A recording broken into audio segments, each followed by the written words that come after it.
1885. It was not called that then. But Hume was, of course, a civil servant, and he lived in Shimla. He was posted to Shimla, and his home still exists, Rothney Castle.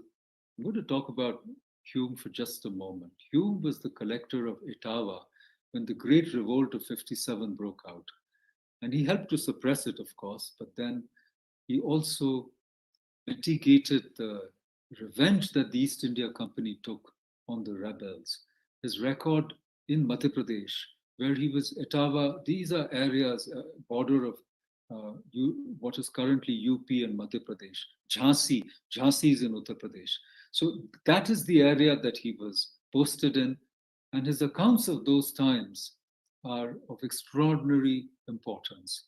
And Hume has been completely forgotten, both by Western and Indian scholarship. The only ones who tried to do something was a former fellow of the Indian Institute of Advanced Study, Professor S.R. Malhotra, who was a PhD from London. He came back to India, and in his last days, he tried to, along with another professor in I think Canada, they tried to put together the selected works of Hume, and only one volume, unfortunately, only one volume was published. I think Professor Malhotra passed away.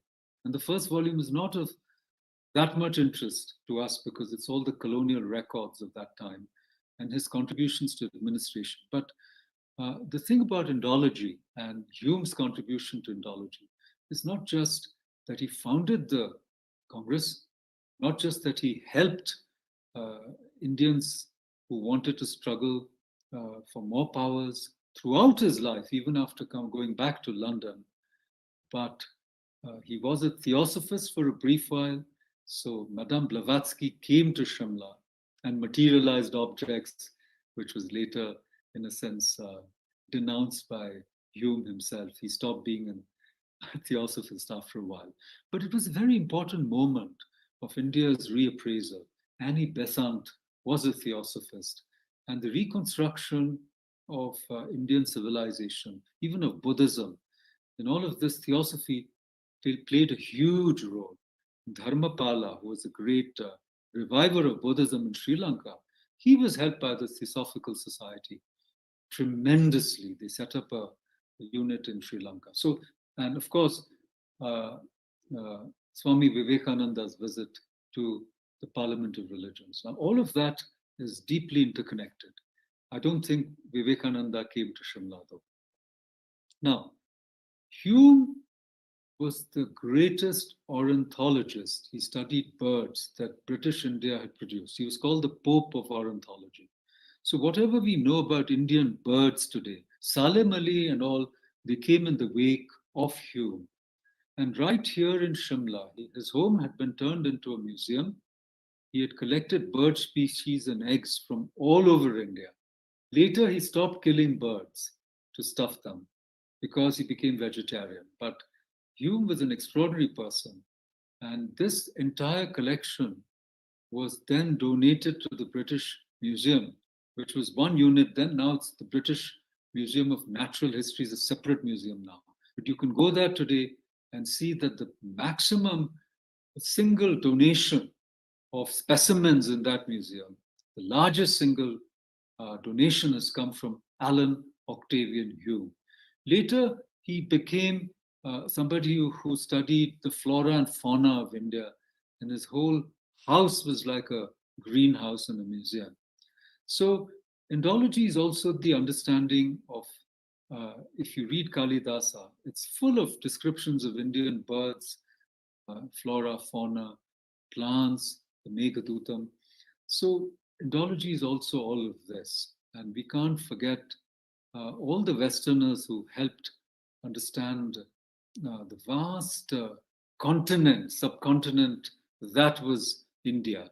So, on that note, I think I should turn it over to my friend, my colleague, going back to Hyderabad times, Sunaina Singh, and welcome her and welcome all of you once again to our deliberations. I request you right at the outset to send us your papers. We do want to publish a volume if possible. So let us move from a reactive Indology to an enabling Indology. And I think the critique of Western representations of Western Indology should continue, obviously. And that's not a task to be abandoned, but the reactive and sometimes I might even call it fanatical, you might say, attempts to degrade or denounce all of Western understanding of India are pointless. I might just end on one last thing. I'm reminded of Bala Gangadhar, who asked the question, what do we learn from Western Indology? What does Western Indology teach us about India? And he says, we think it's a window, but it's a two-way mirror. It actually only shows you the West's own face. I disagree with Bala Gangadhar. It is both a window and a mirror. So when you read Mill on India, it does tell you about Mill. It does tell you about the utilitarians. It does tell you about the liberals, the Whigs, who wanted to take over, India. British paramountcy was just happening, unlike the conservative, the Burkes and the Pitts. It does tell you about them. And so when Hegel writes about India, it does tell you about Hegel. It does tell you about Europe, perhaps more than it tells you about India.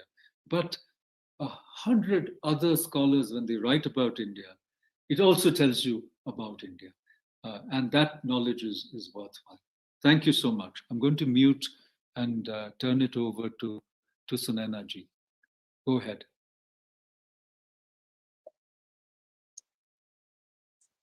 Well, namaskar, good morning. I must begin by congratulating Professor Makarand Paranjpe for that very lucid portrayal of how we have moved from Indology to Indic studies in a sense, I would say. And also congratulate Pankaj Jain ji for organizing this conference, workshop on Indic studies and the new directions in Indic studies. Well, before I begin, I must, on a personal note, since Makarand has given such a,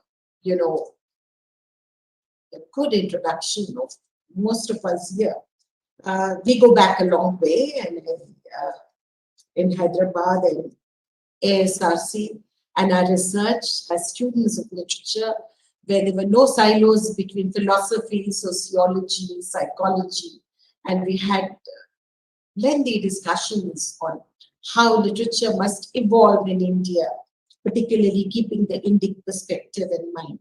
So thank you, Makarand, for those kind words at the beginning. Well, I cannot but help begin with a prayer for the ailing pandemic patients.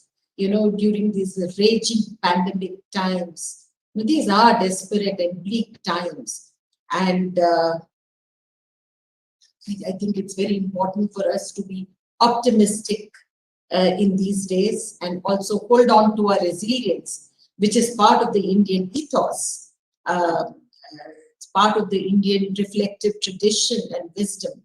I think that's the only way to keep above the raging pandemic and raise the bar wherever we can in terms of our strength and resilience. So let's pray for everyone and hope that India is in a better place very soon. So is the world. With those words, I must now begin. Makarand is back. Makarand, I was just thanking you for those kind words. We missed you for a minute. No, I'm very much here. I'm very much here. Yeah, Go ahead. So I must, I sat here at Rajgir, which was Rajgriha and the capital of Mauryan Empire. This is the seat of knowledge, as they say, Nalanda. 8,000, 8 centuries after the destruction of Nalanda University, an attempt was made to reinvent, recreate, re-establish Nalanda. And I'm privileged and honored to be here and take another look at how do we rebuild Nalanda, because I generally say that there must be a course on learning from the ruins, because Dinkar ji had put it so beautifully, Ramdhari Dinkar, and he had said, and I quote him, "Yeh खंडहर उनका जिसका जब कभी दास और शिष्य था, यह खंडहर उनका जिनसे भारत का इतिहास बना था." I think that is where I would posit and look at Indic civilization, because I think Nalanda and Takshashila were completely immersed in teaching the Indian civilization, in expostulating, in trying to reflect on the reflective tradition of India. So that is where the Indic civilization came alive in both Takshashila and Nalanda, and the different streams of thought. We know that Indic civilization by far is the longest surviving civilization on the planet, and also that how is the Indic civilization different from other civilizations? Because I was looking at Rudolph has, the introduction that has been given, and we've been hearing and reading Rudolph, who's talking about how the binaries were created by the West or the Europe about India, and these binaries need to be defeated. So I think this conference on Indic studies and the new directions to Indology beyond imperialism of categories, I think well placed and at the right time, because we do need to reimagine and reinvent. It's also a way of looking at how do we redefine ourselves? Do we go back to our reflective tradition and look at what it had to tell us? What is it that has continued to keep its relevance alive after all these years? 5,000 years, and you have more than 5 millennia, and it continues to survive. It continues to engage our minds. It continues to interest. The world still looks at us. Indology and Indic studies is quite popular in the West and Europe. Almost all universities seem to have a course in this, but how do they draft their course depends on the kind of Indology that they have been defining and the way they have been defining India. For me, it's a culture that's been vibrant, diverse, and pluralistic in its heritage, in its thinking, in its religious postulations. It's been an ocean of wisdom, given the diverse strains in Indian ethos, because when you look at the Indic civilization over the years, how do we define this knowledge tradition? Because I look at Indic civilization or heritage as primarily as knowledge system. It's an Indian knowledge heritage to my mind, because we need to distinguish between Abrahamic system and the Vedic knowledge system. Abrahamic, as we all know, is theocentric, has been theocentric and continues perhaps to be theocentric, whereas the Vedic knowledge system has within its fold the Sanatan Dharma, the Bauth, the Jain, and the Sikhism. These informers, these elevators, they come together, they create a knowledge pool that needs to be looked into from the 21st century perspective. I firmly believe an institution like Nalanda or any other institution for that matter must learn to pool the wisdom of the Indic civilization, the kind of literature that we have had. We had an unbroken tradition of knowledge system, the oldest extant spiritual literature to my mind. And it contains, the Vedas contain beautiful hymns in Sanskrit addressed to various gods, and that is where I look at, if I look at, our own traditional Ved, you have so much to learn. The relevance of Atharva Ved today, particularly given the Bhumi Sut from Atharva Ved has 63 suits on nature. The relevance, how it continues to be relevant in today's terms. It's startling in their contemporary relevance, to the ecological crisis that humanity faces today. The global warming and things that have been happening to the world past decades is resonant of what is being said in Atharva Ved. So I think it's time that we go back to our Vedas and Upanishads. We go back to the Buddha and the Jain philosophy of thought. So coming back to the Vedic knowledge system, let me, before I pass it on some of the issues, I must state here that I'm not a Sanskritist. However, I am a student of Vedic systems, a cultural ethos. So today, a few ideas that I share with you are, these are the insights that I have accumulated over a period of time about our own culture. How do we look at our own Indian ethos? How do we look at our proliferating literature right from the beginning of the Vedic period? So, how do we define our heritage? And I thought the only way to define it is through the knowledge tradition, because all that we have in our system is the knowledge. And the knowledge tradition, Bhagavad Gita, Krishna somewhere tells Arjuna that knowledge is about lok sangraha, coming together, how for the welfare of man. Our knowledge systems, they point to the relevance of how the welfare of man is the prime objective. Now, that being the objective, we also need to understand that the Vedic knowledge system also, throws at us a few ideas which might be very different from Abrahamic system. And that is the cafeteria approach to God.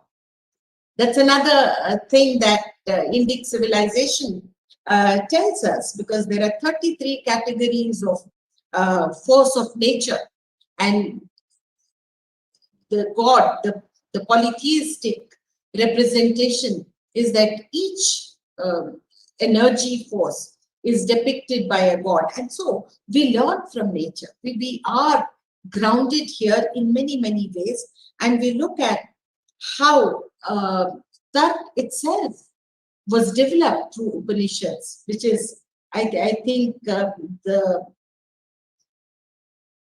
most qualified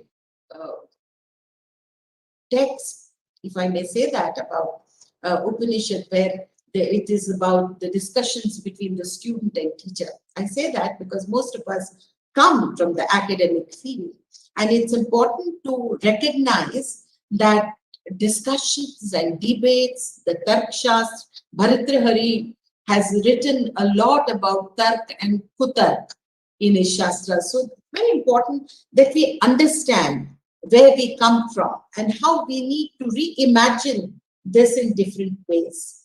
So the point that I'm trying to make is that in India, we have moved in different directions, and we have moved from Upanishadic Vedic tradition to Bauddha Dharma. Now, the seminal contribution of Buddha, to my mind, is the shift from ritual to reason. How he took religion to the masses through reason. I think this is very important. It's also very important that when we talk about Tark, we are actually talking about Anekavad, the Jain philosophy, where there is pluralism all through, and that also defines Indic civilization and culture. The existence of multiple truths and not just one is the ethos of pluralism.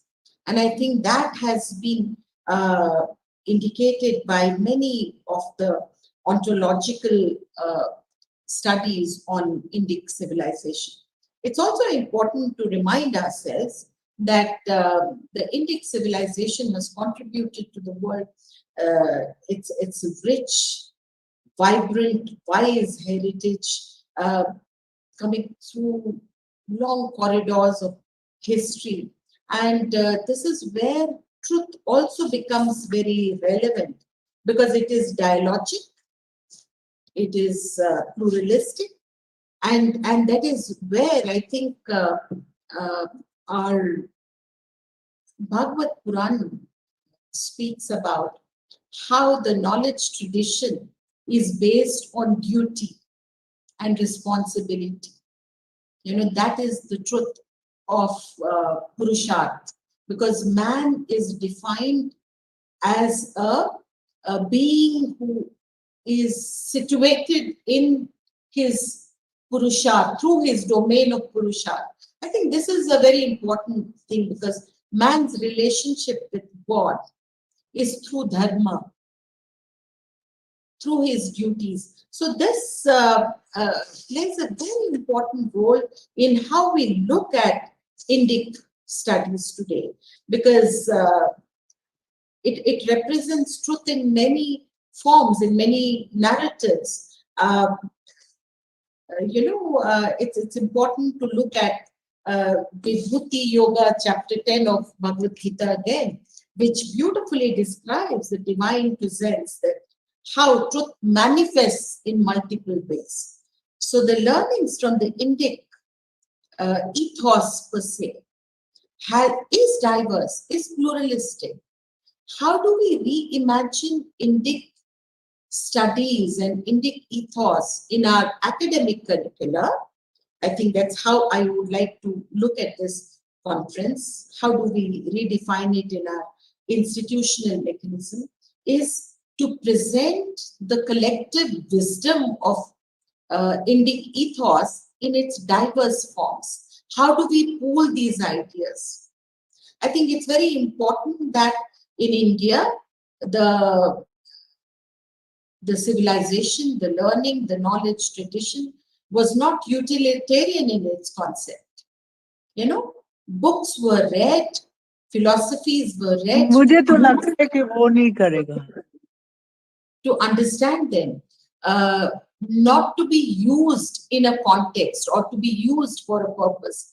That's the difference, because here we are looking at how India's cultural heritage is multi-stranded and humongous in its diversity, in different. And how do we learn from it? How do we project it to the 21st century? Or how do we project it to our youngsters? This dialogic tapestry of knowledge, wisdom, and insights and its traditions need to be put very coherently, need to be presented.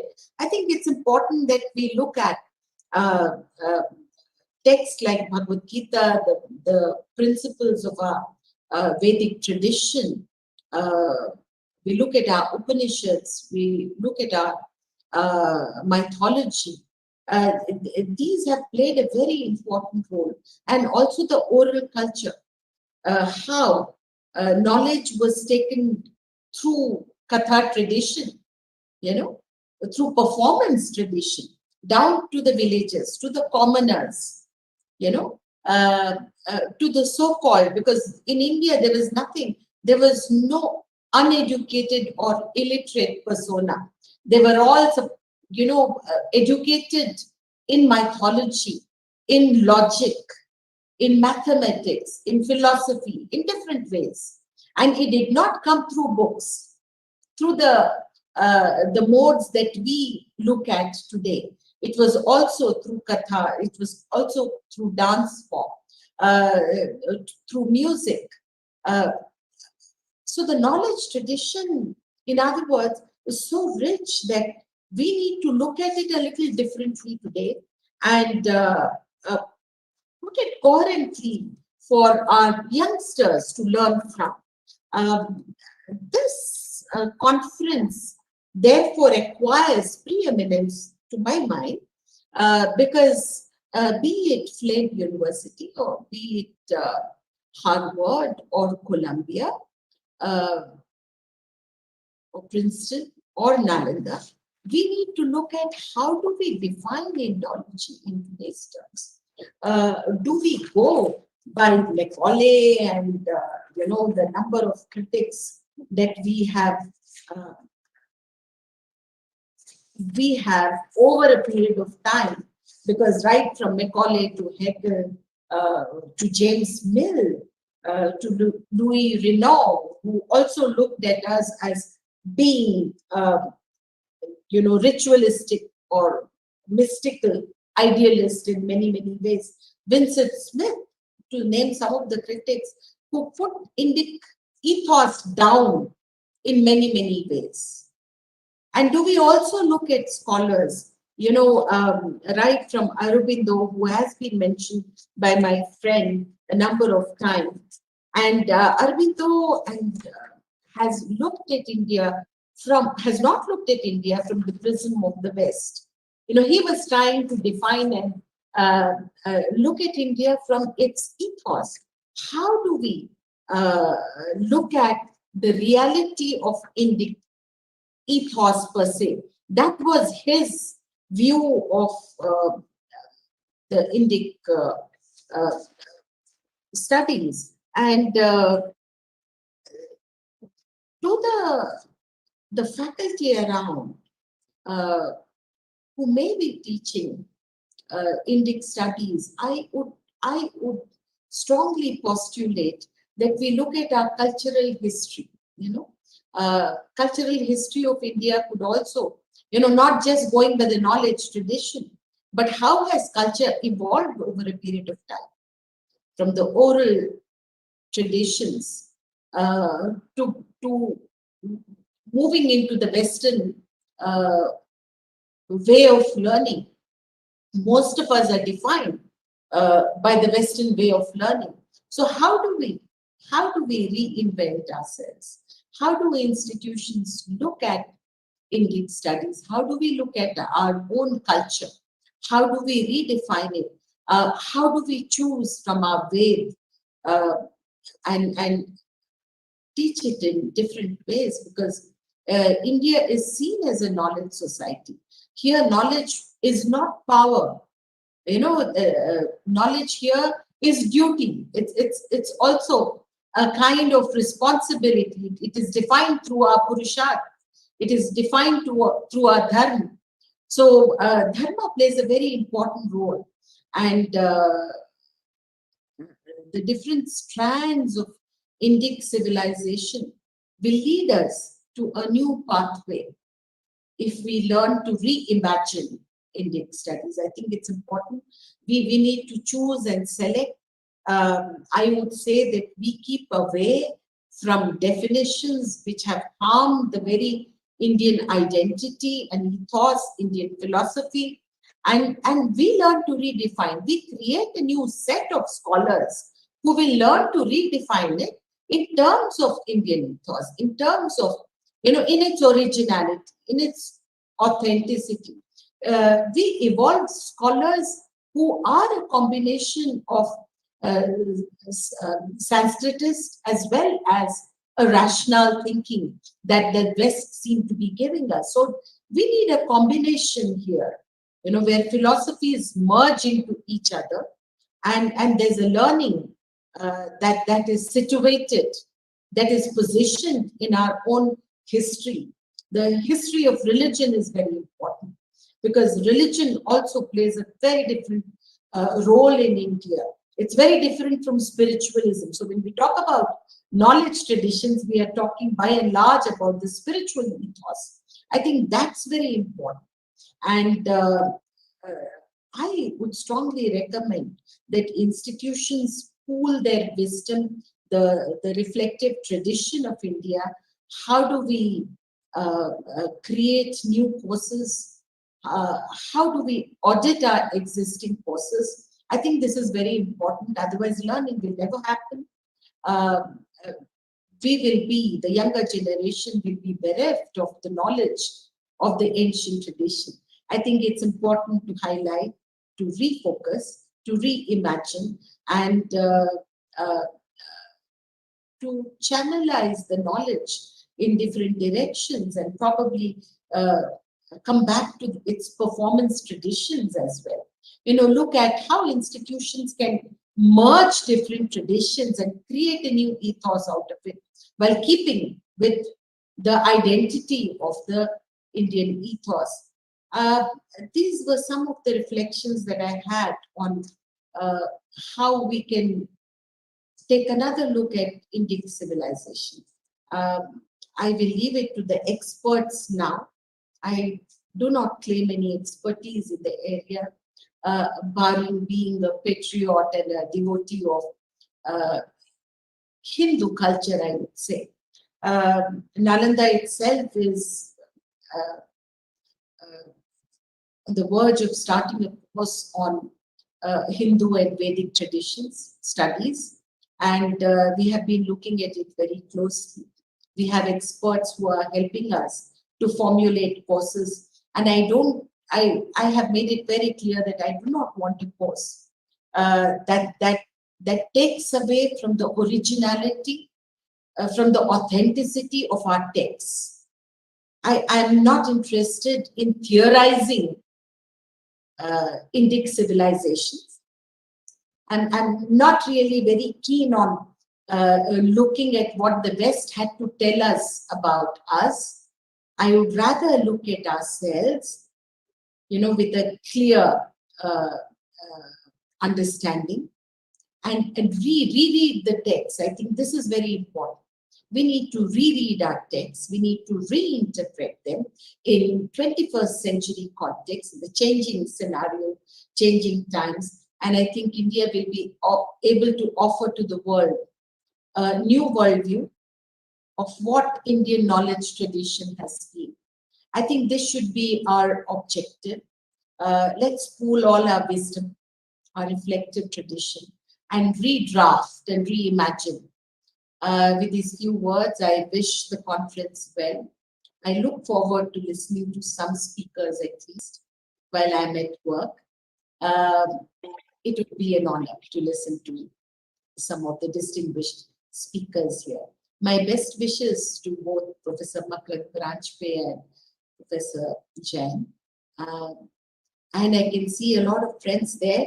My best wishes to all of you out there, the distinguished scholars and the young scholars who are positioned to learn much more about India. Thank you very much for giving me this opportunity. Thank you. Thank you. Thank you so much, Professor Sunana Singh. You've really, in a way, laid the grounds for the sessions to come. And you've been talking about some of these ideas together for several years, if not decades. And I think you all want Nalanda University to really make a mark under your leadership. We're all helping you with that. And this interinstitutional cooperation that you talk about is extremely important. And in addition, I was just ruminating on your opening remark about ruins, learning from ruins. And I was just going to, as an English professor or student, ruins and runes, R-U-N-E. Rune is this mystic symbolic letter, alphabet, or little mantra. So learning from ruins is like learning from runes. And every ruin has a secret. उसके बीच एक राज छिपा है और उसी को खोज रहे हैं हम लोग, अपनी अस्मिता, अपने अस्तित्व की ओर जा रहे हैं. So thank you so much, and I want to also welcome many distinguished participants, chairs, Professor Ankur Barua from Cambridge. He's got up so early in the morning to be with us. Thank you, Professor Barua. I think it's about 5:30 in the morning there in London or in Cambridge. Thank you. I want to welcome, and I think for Pankaj ji, what time is it there? It must be, Namaste, it must be pretty late. It must be going on to be pretty late. Yes, it's midnight here, almost midnight now. Exactly. So you already have that glazed look, you know. You'll be dropping off soon, so we'll come to you immediately. I also see many other distinguished friends and participants. Professor Rajveer Sharma. I can't see everybody because my screen can only show a few places. I see one of our most distinguished philosophers in India today, Professor S.R. Bhatt. Bhatt Sahab, namaste, welcome. Welcome to you, sir. Thank you for joining us. I see Professor Theodore from Israel, and I see some other friends here. So all are welcome. Our fellows are welcome. Professor Madhav Haraji, Professor Rajveer Sharma ji, everybody is welcome. Thank you. And I want to say just one more word, which is that our opening session was planned from 9 to 10, but I told Pankaj ji this was not possible. We'll go on till at least 10:30. And then, because there are no tea breaks and so forth, we have sufficient for the two papers. It's by Bob Thurman, by Professor Robert Thurman, emeritus at Columbia, one of the great scholars of Buddhism, a disciple of His Holiness for 50 years or more. And of course, Professor Barua will tell us about that. And another paper by Professor Sarao from, I think, from Delhi University. Sir, I see you also. You're most welcome. I humbly welcome you, sir. He will speak on, I think he's a professor of Buddhism. So we welcome you, sir. So we'll have two papers, and we'll close by 12:30 so that everyone can break for lunch, and then we'll come back in the afternoon at 2 o'clock Indian time, and Pankaj ji can be snoozing by then, and then he'll join us tomorrow morning again. But if you feel that you want to get up in the middle of the night, something excites you, jump right in. Sure. So with these words, thank you, Sunana, thank you so much. What a lovely sari. Every time we see you, we feel uplifted, and we're very proud of you. We are very proud of your leadership of Nalanda, and your visit to Shimla is long overdue. But please do come and grace us with your presence. And Pankaj ji, all yours now. Go ahead.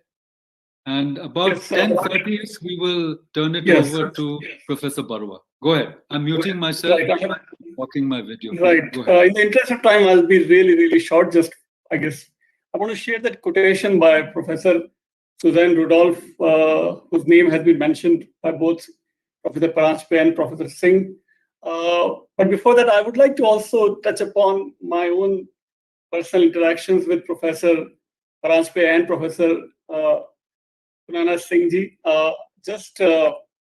Actually, last month I was at Nalanda, the place where Professor Pune Singh is right now. And before that, if I go back in memory, almost 20 years back, I met Professor Makarand Paranjpe first time at Menla in upstate New York, where we had the first, kind of a similar conference. And so I see my journey from Menla to Shimla via Nalanda. So very happy to be here. And I was just about to begin my own academic journey 20 years back when I met Professor Paranjpe there in New York, and now here we are, all of us together again with Professor Bob Thurman and many other senior scholars. So I'll just mention that quotation by Professor Suzanne Rudolph from 2005, her presidential address at the American Political Science Association's annual meeting, in which she goes on to say, where we got this phrase called imperialism of categories. So what she says is this: early in our research in India, Lloyd Rudolph and I coined the phrase imperialism of categories it was meant to designate the academic practice of imposing concepts on the other. The export of concepts as part of a hegemonic relationship. Categories crafted in a dominant socio-cultural environment are exported to a subordinate one.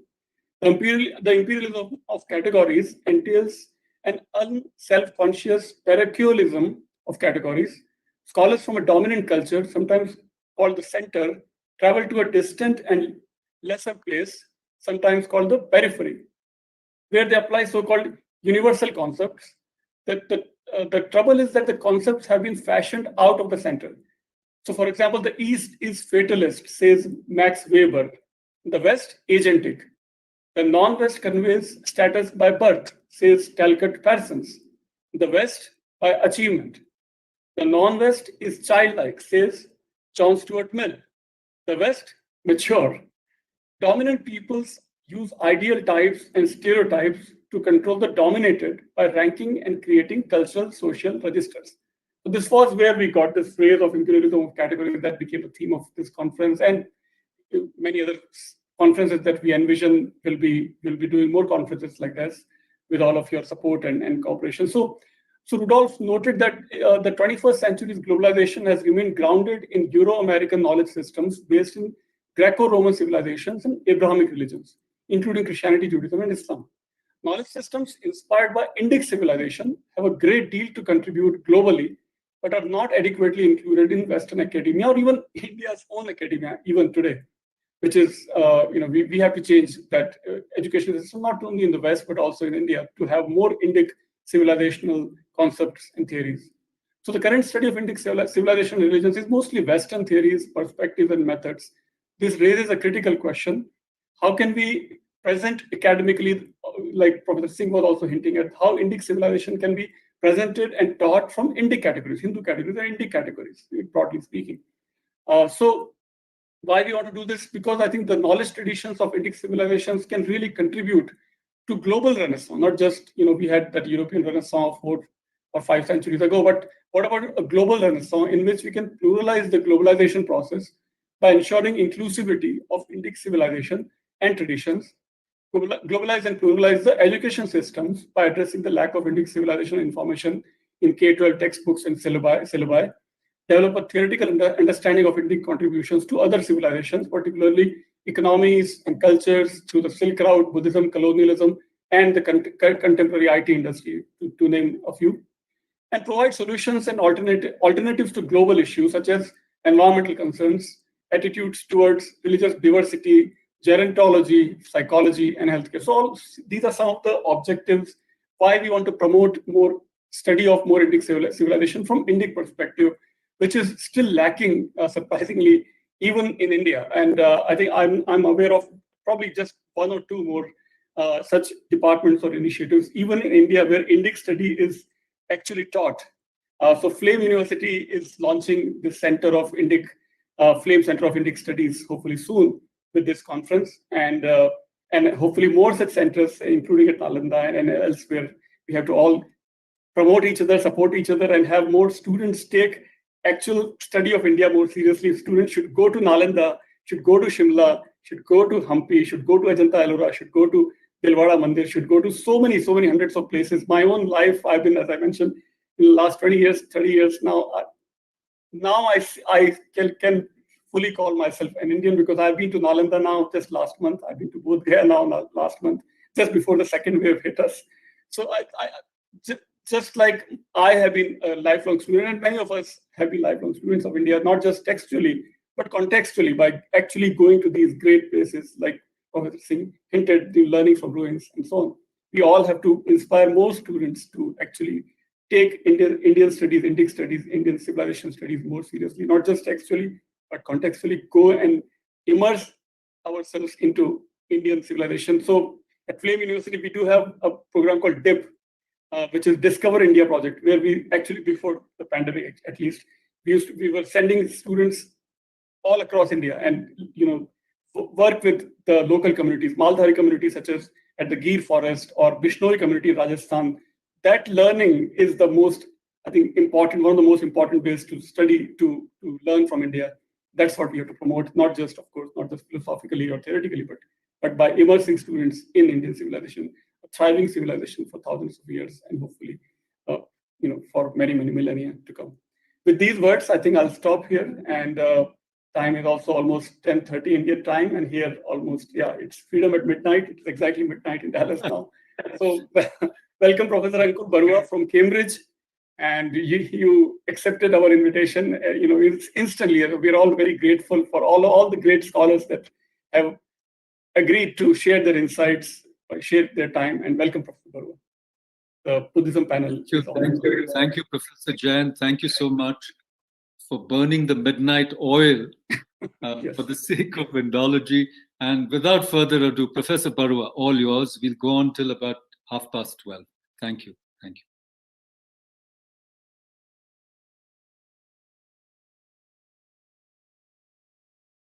Good morning to all of you. I think it must be around 10:30, 11 in North India. Although, as you have just heard, it's around midnight for Dr. Jain. I will begin by introducing our two speakers for our the first session. I understand that Professor Thurman's lecture is pre-recorded and will be played out for us. I may have to leave around 12 noon North India time. I think Professor Paranjape will take over. So Professor Robert Thurman, or Bob Thurman, is Professor Emeritus of Indo-Tibetan Buddhology at Columbia University. He is the editor-in-chief of the Treasury of Buddhist Sciences, a project of the American Institute of Buddhology and Wisdom Publications. And in 1997, he was named by Time magazine as one of the 25 most influential Americans. And this will be followed by the lecture of Professor K.T.S. Sarao, who is professor and head at the Department of Buddhist Studies at the University of Delhi. And he has written several books and papers on Buddhism and has been a visiting professor and fellow at several institutes in Asia and Europe. So I think this will be followed by the playing of the recording of Professor Thurman's lecture. Is that right? Yes. Yes, indeed.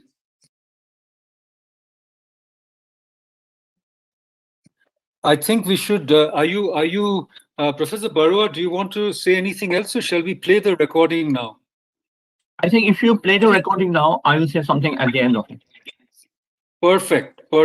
Okay.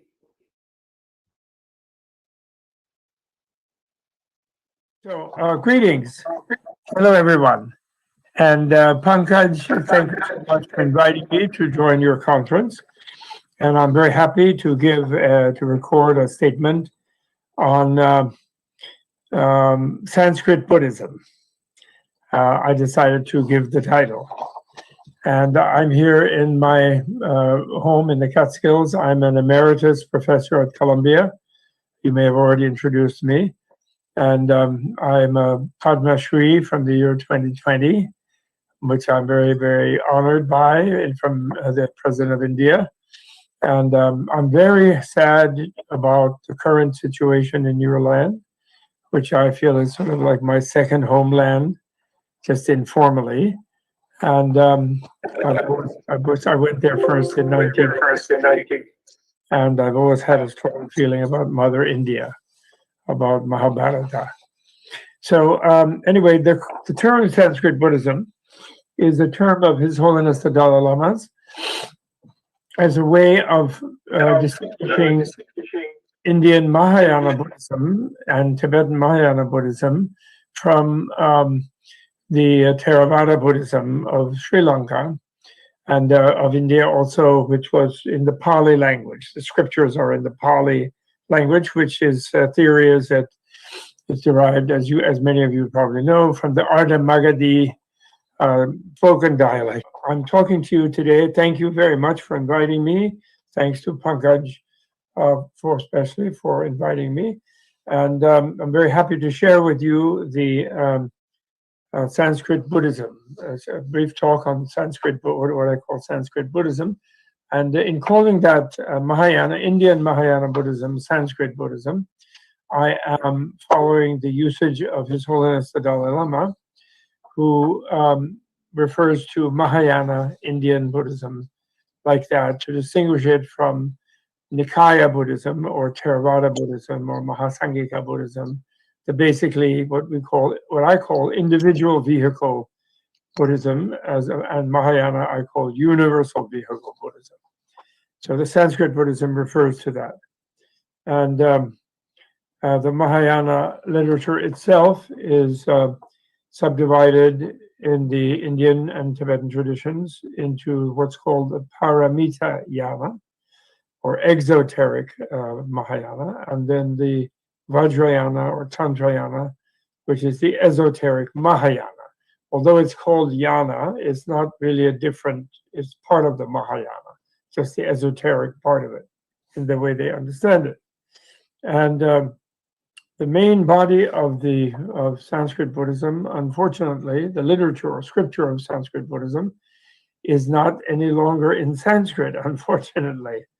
It's in these books behind me, which are part of them, which is an edition of the Tibetan long page book of about 5,000 volumes, or works, actually, maybe 300 and some volumes, usually, in Tibetan woodblock printing nowadays, which are translations into Tibetan, very, very sort of accurate translations, because the Tibetan language was created in order to have those translations, make those translations.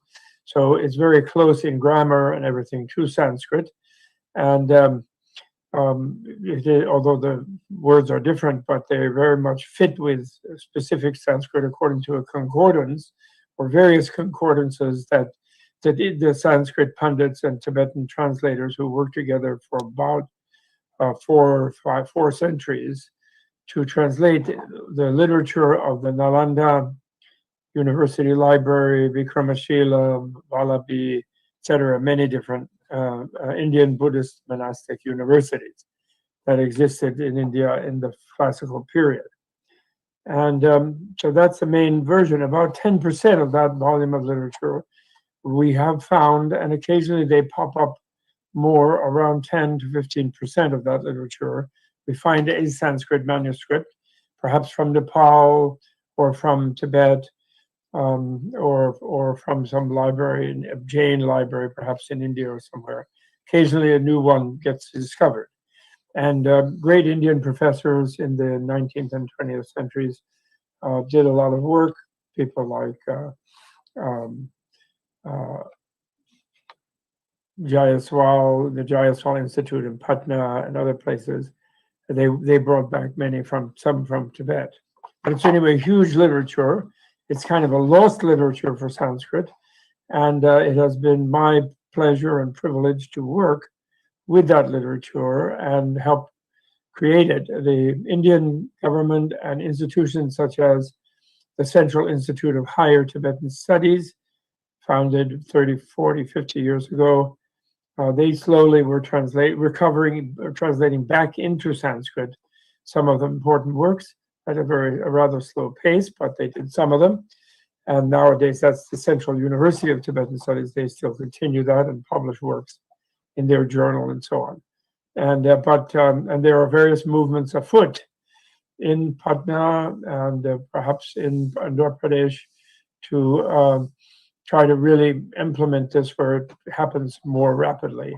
The Dalai Lama, when I first got my PhD in the early 1970s, he urged me to found some sort of institution to try to finish the job in bringing this all back to India into the Sanskrit language by 3 generations, he said. When he first said, you have to do that, I thought that was unreasonable. And he said, well, of course you won't finish in your lifetime, but 3 generations, if you make an institution, perhaps it will work. Now, the question may be that since India has been getting along okay for 800 years or so, since the burning of Nalanda in 1172 of the Common Era, what's the relevance of this collection of the treasures of its lost library? it had three major libraries. Actually, Nalanda did one called Ratnodadi, one called Ratnasagara, and one called Ratnaranjaka. Basically, considering these scriptures to be jewels, they had, and I'm sure many more than the 5,000 works that are incorporated in Tibet, in the Tibetan translations. But the Tibetan translations are perhaps some of the most important ones in the curriculum of Nalanda University, which therefore would be the ones that the Panditas and the Lodzawas, which is Tibetan, from Loka Chakchuhu, in the Loka, eye of the world. The name of a translator in Tibetan, Lodzawa, comes from the Sanskrit Loka Chakchuhu.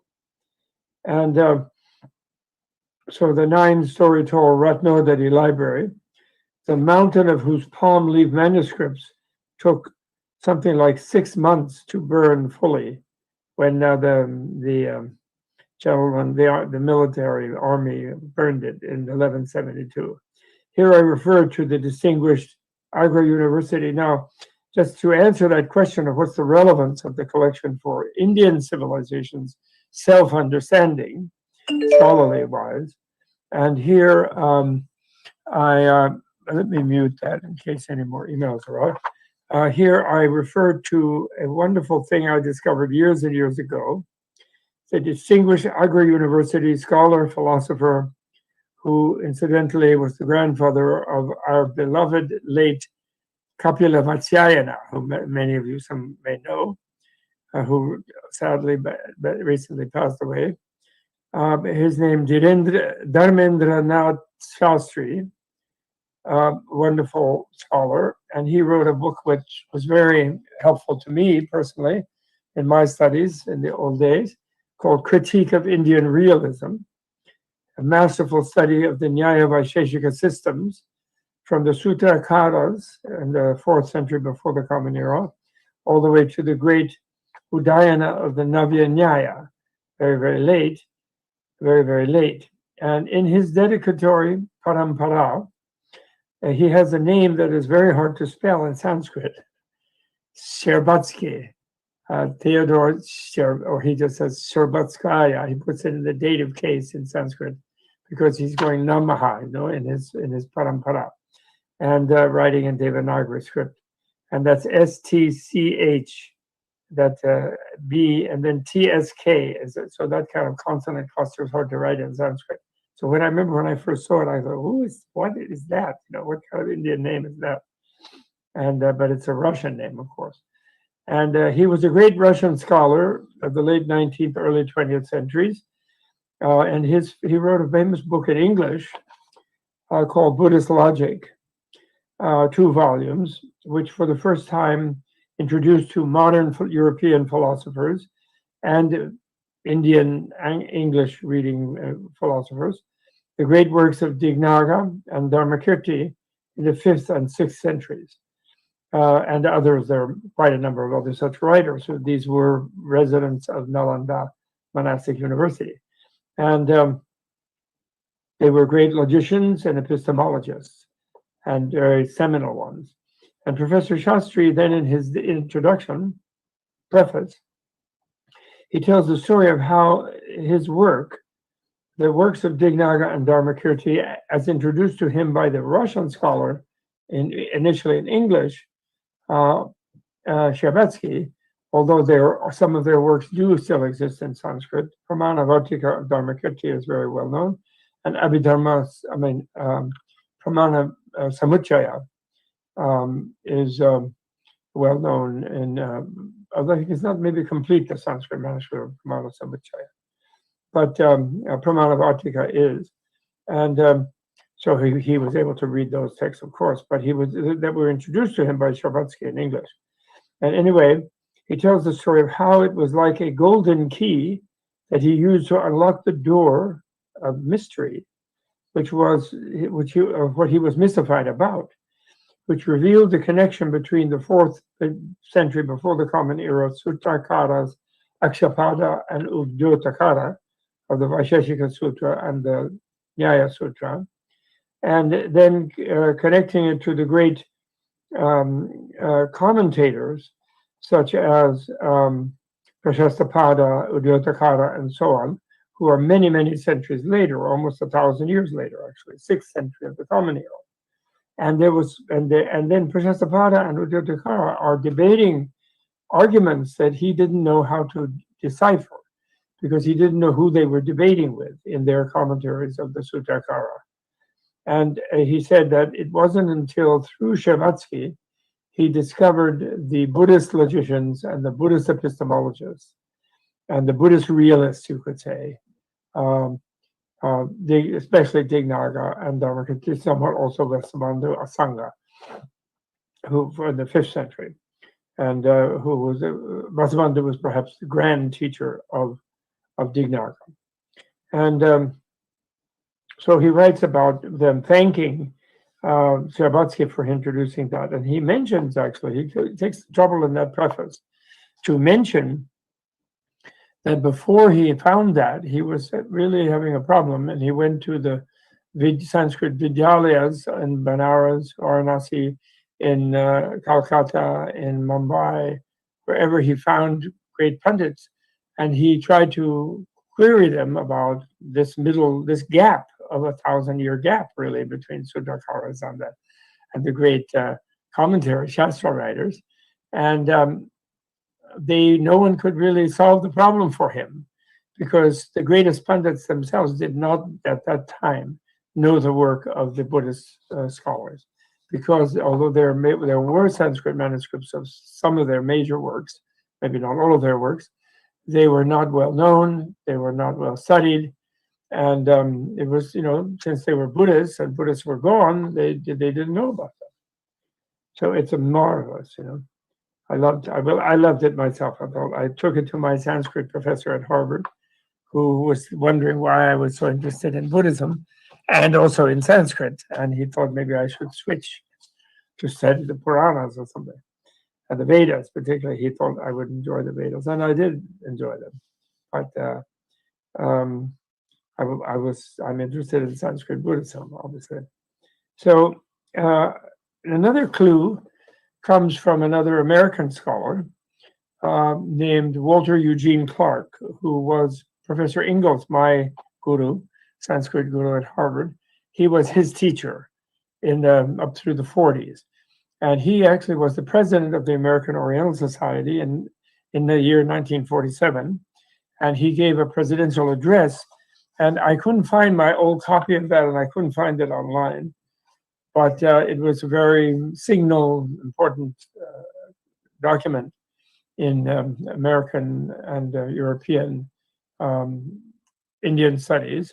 And in his presidential address to the assembled Sanskritists, he said that the most important task for the next generation, including his student, Professor Ingalls, was to learn Tibetan and to study the Indian Shastras that no longer can be found in Sanskrit and in Tibetan, and hopefully translate some of them back.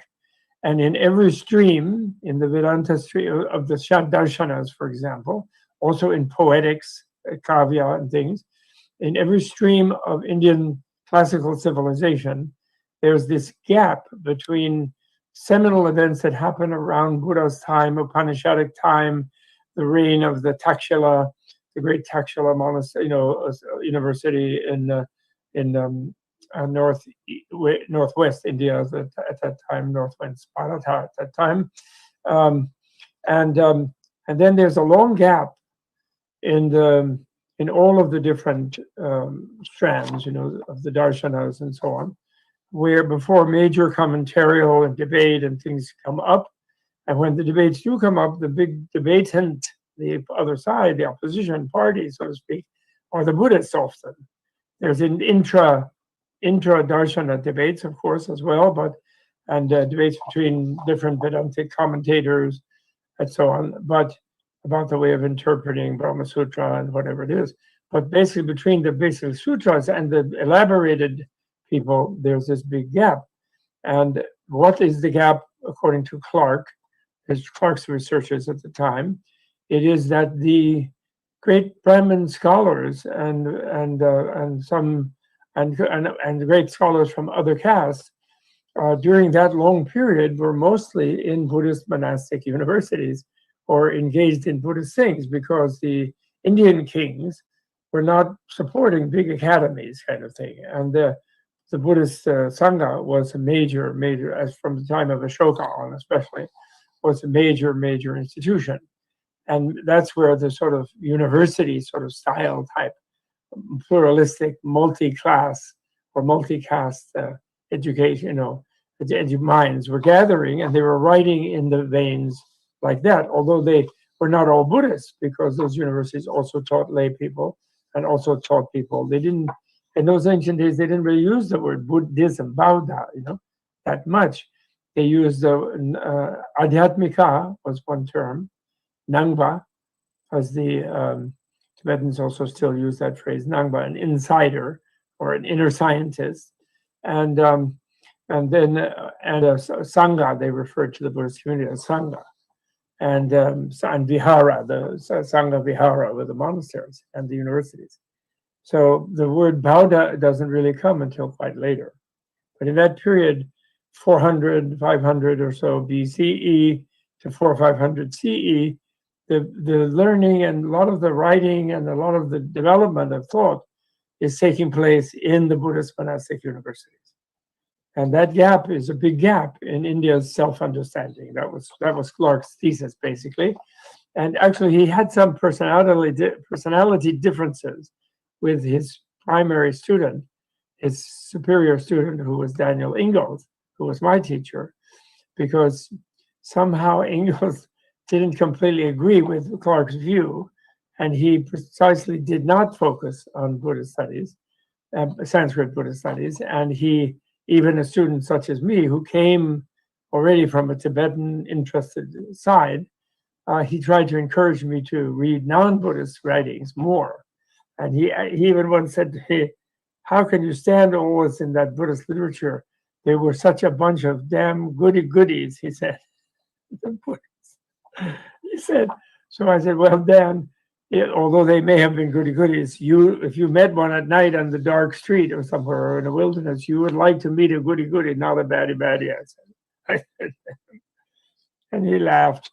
And actually, after he retired, he kind of joined up in the Sanskrit Buddhism thing, where he used to have private readings when he was emeritus at Harvard. And some of his old students who were in the New England area where I was teaching in those days at Amherst College. And so occasionally I had some semesters of teaching at Harvard also. And he would hold readings at his apartment on the Charles River. And some of, 10, 12 of us or something would gather from neighboring schools. And some of his graduate students, even advanced graduate students, would come. And he was reading the Divyavadana. And he started reading more Buddhist texts, actually, for some reason.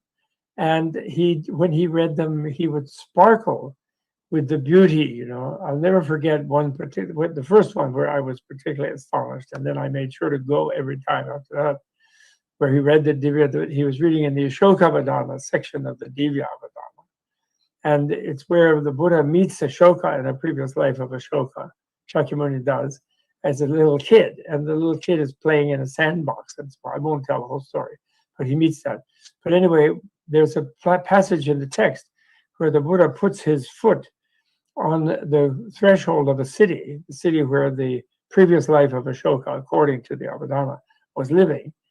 And the minute he put his foot on there, the blind could see, the cripples stood up, etc.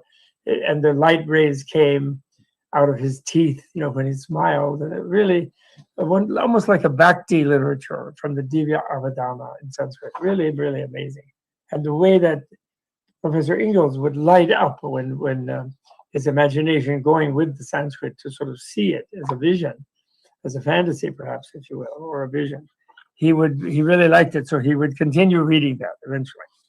But during his professional life, he did not much follow Clarke's injunctions, let's say.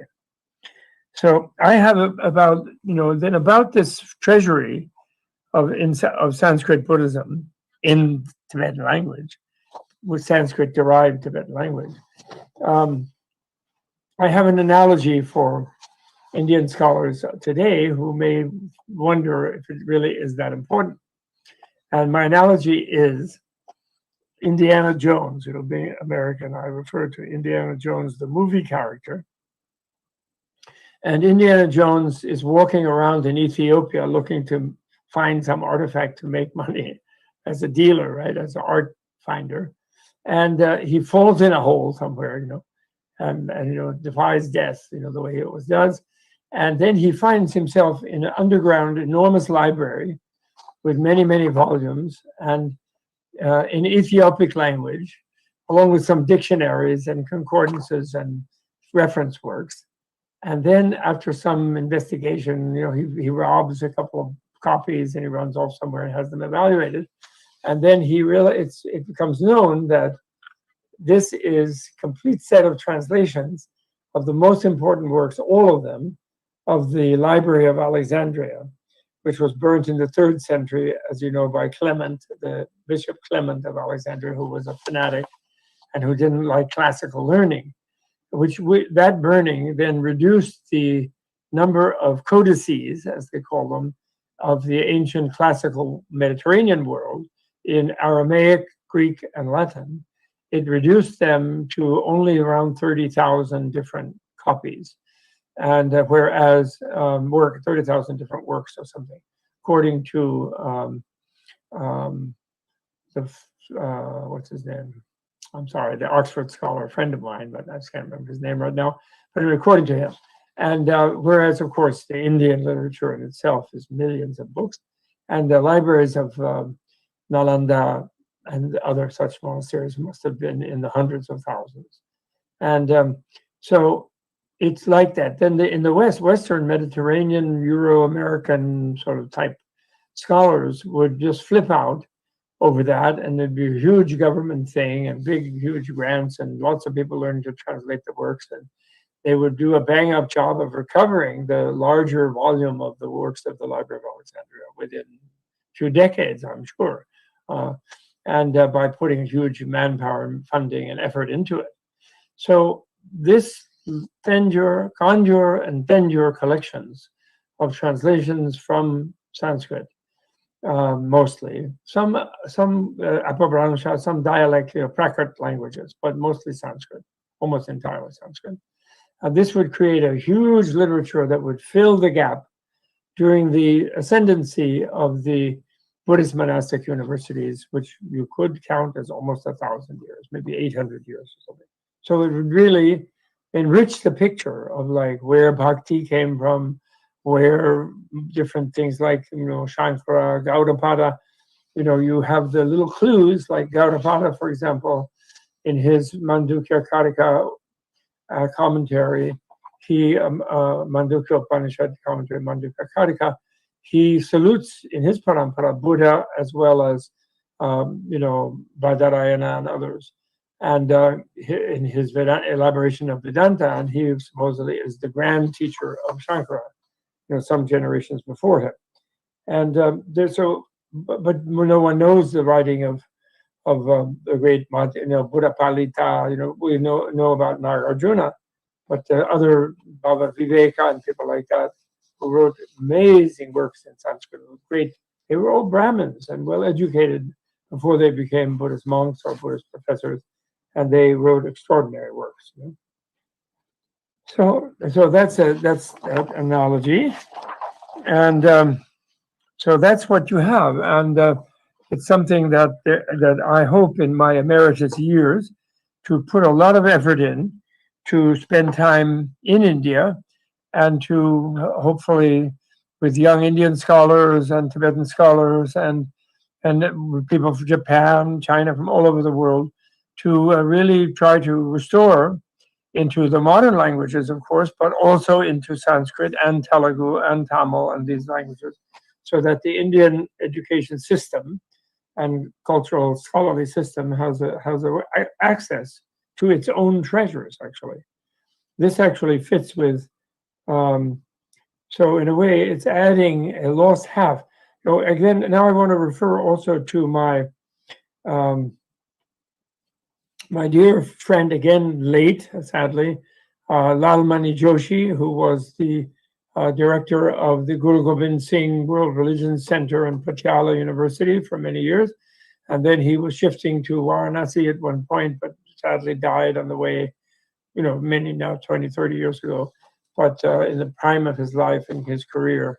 And so we didn't have further works from him, but the work he did work, the studies in the classical civilization of India, or of classical India, Buddhist civilization of classic India. He then puts forth a thesis, I think, following his guru, G.C. Pandey of Gorakhpur University. And he said that the Hinduism is not to be thought of accurately as only coming from the Vedic strand, the Vedist strand, I could say, because there is another strand which he called the Shramanic strand, and the two currently existing main movements of that strand are the Jainism and Buddhism, of course, although then Sanskrit Buddhism got lost in India 1,000 years ago. But it still exists, of course, in Tibet and China and all over East Asia and in Sri Lanka and Burma and everywhere. But it got kind of lost to India. So but that Shramanic, the Jains luckily survived and persisted. But these two strands represent the other half of the contributing stream to the river, or the Ganga River of Hindu civilization or Hinduism.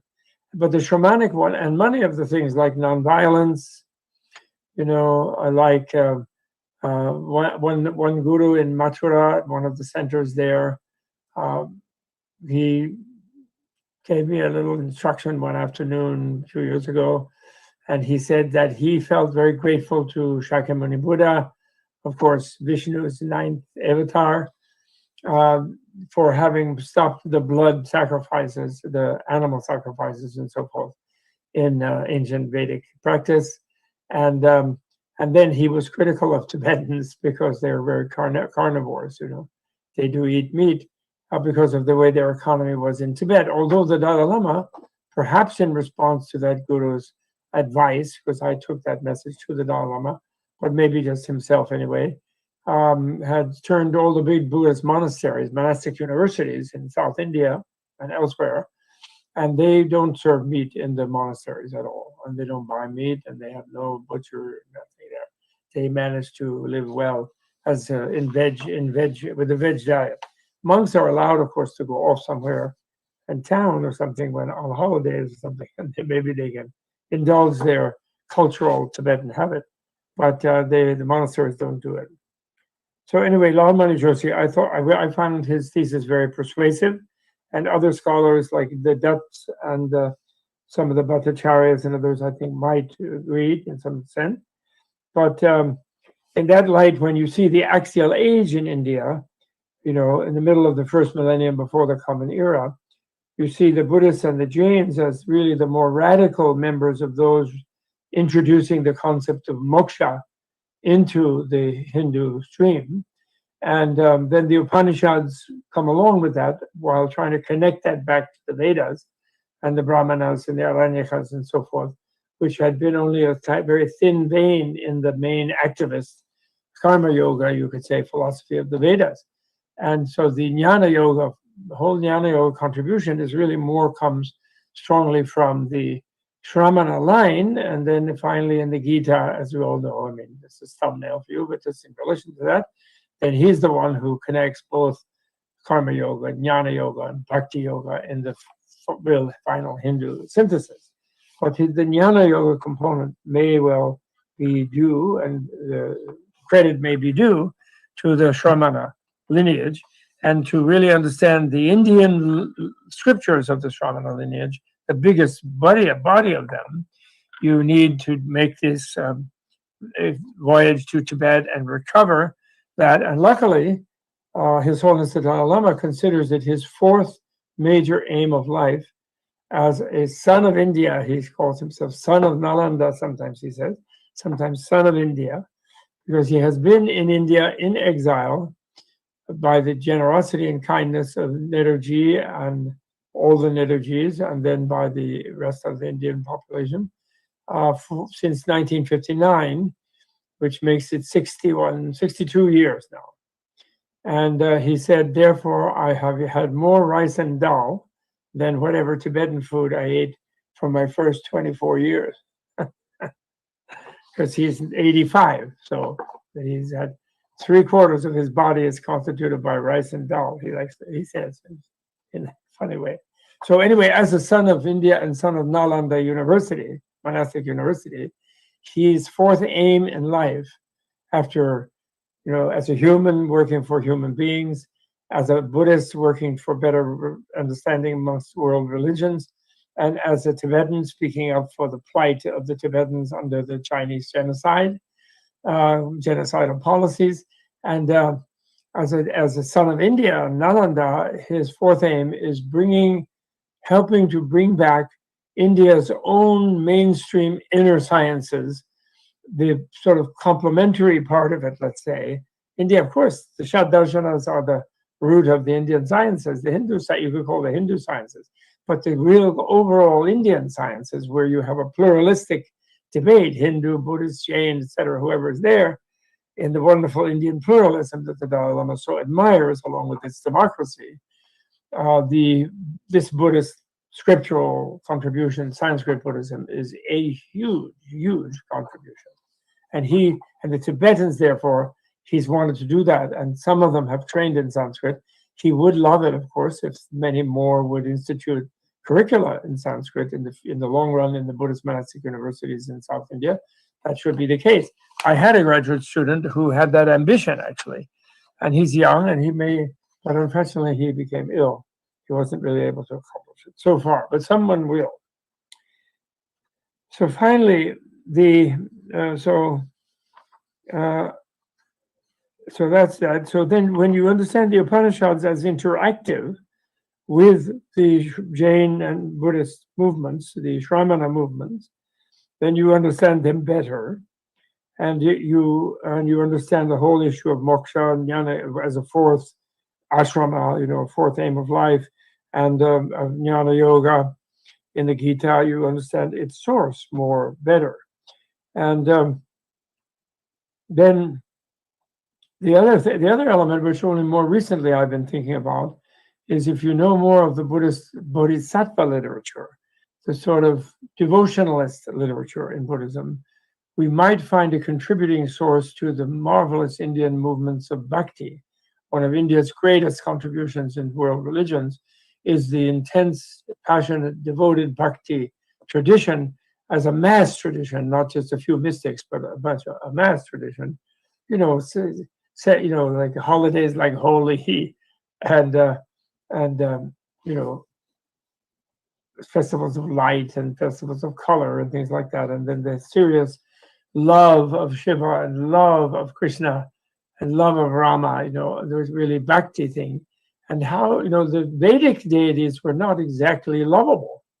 They were a little more rough and tough. There were no females, basically, except Prithvi, Mother Earth, and Ushas. That's about it in the Vedas. And not, there weren't any important female deities. There were Savitri and other things, important female figures, but not deities. And yet now you suddenly get Shakti and Shiva and Uma and Meenakshi and all this thing. Where does all this bhakti, this devotion, and the idea that God loves you and you love God? And where does that love connection come from as a mass movement, not just a priestly movement? And where that could be the bodhisattva idea, after Ashoka and then after Nagarjuna, when Mahayana Sanskrit Buddhism starts to come up, then that's where the bhakti may have an influence, or a contributing factor. Nobody's trying to claim total credit, but source credit. But you understand better the Bhagavatam and these kind of things and where they come from and what influenced them. And finally, of course, in Hinduism, the theory of karma and the idea of being reborn according to what your ethical action is was a big innovation of the Shramanas. Because in the Vedic cult, karma meant ritual action, because that was powerful action that affected your destiny, because the gods controlled your destiny in the pre-moksha Vedas, the early Vedas, the ritualistic ceremonial Vedas. And only later, at the time of the Shramana movements, in their own right, Buddhism, Jainism, Ajivikism, etc., other ones that didn't last, and then codified also sort of orthodoxically in the Upanishads. There's no source for this loving business. Kings also don't love you. They have the danda. They beat you up. They have the divine right of kings. But after Ashoka, and after some of the Buddhist texts and Buddhists like the Aganya Sutta and the Mahasamata theory of kingship, for example, then you get these new contributions. And so the idea that the powerful karma is not ritual action, but is ethical action, that idea definitely has to be attributed to the Shramanas. So again, that literature is very valuable to understand that what I consider is karma theory as elaborated by Buddha to be a kind of biological theory explaining the variety of living forms and living beings, kind of an ancient Indian Darwin theory, but one that is for the individual, not only for the species, for the individual, their individual life and re-life and life and death and rebirth and then re-death and rebirth and re-death and rebirth. So that whole theory. So in early Upanishads, it's not so clear that everybody gets reborn except going to the ground of the ancestors, if you're lucky. Anyway, finally, the non-dual, as an individual, in other words. Finally, the non-dualism in philosophy and science and the revaluation of the body as deeply key to spiritual evolution, and thus the source of Tantra, and thus the emergence of Tantra as the neurological science and contemplative art of accelerating spiritual and physical evolution toward human enlightenment emerged also from the Mahayana Sanskrit culture and needs us to know something about that culture. So anyway, in that culture, the 5 sciences, and this is germane to the idea, which is alive in India, but not necessarily yet very effectively implemented, which is the reconstruction and the restoration of India, one of the jewels of classical India, which was the Nalanda Monastic University.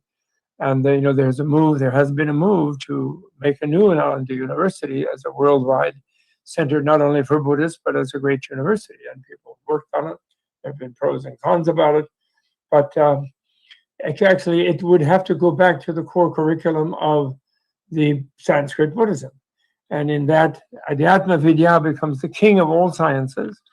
That's like psychology and philosophy. Then Heta Vidya, that's a logic, epistemology, and the rules of debate. That's very important for learning. Shadda Vidya, grammar, of course, and then multi-language grammar that is involved in the pluralistic India.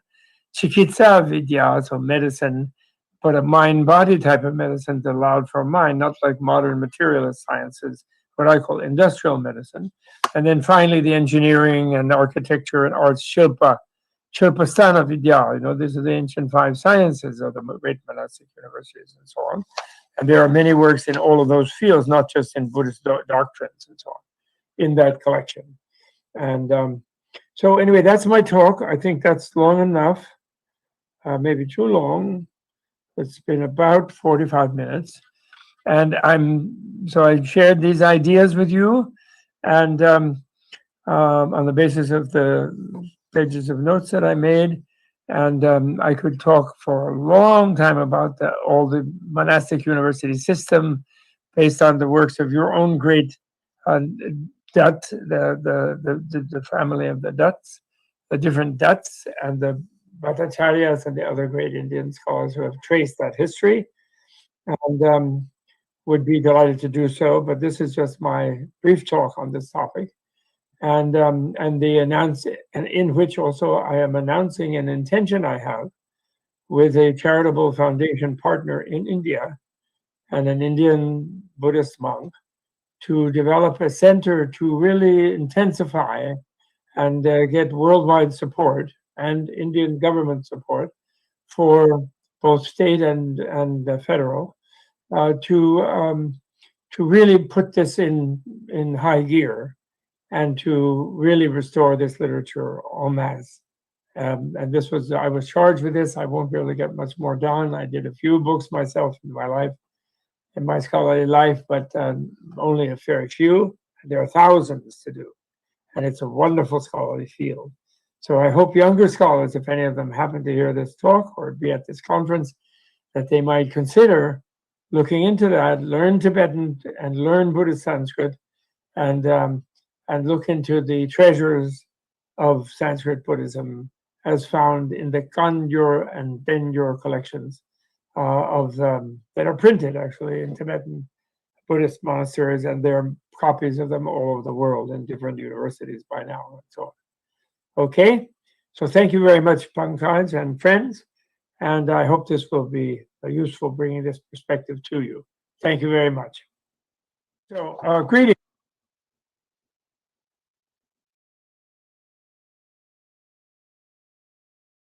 So that was absolutely stunning, fascinating, stimulating. I have a couple of comments, but maybe I'll defer them. I definitely want to hear from Professor Parua. He has to leave at noon, so I request him to make his chair remarks now, and then we will go on to the next speaker, Professor Sarao.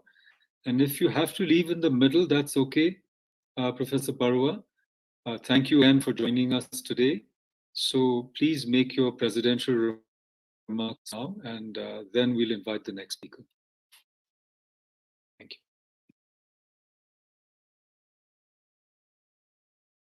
Professor Thurman were present here now. I would thank him deeply for his talk.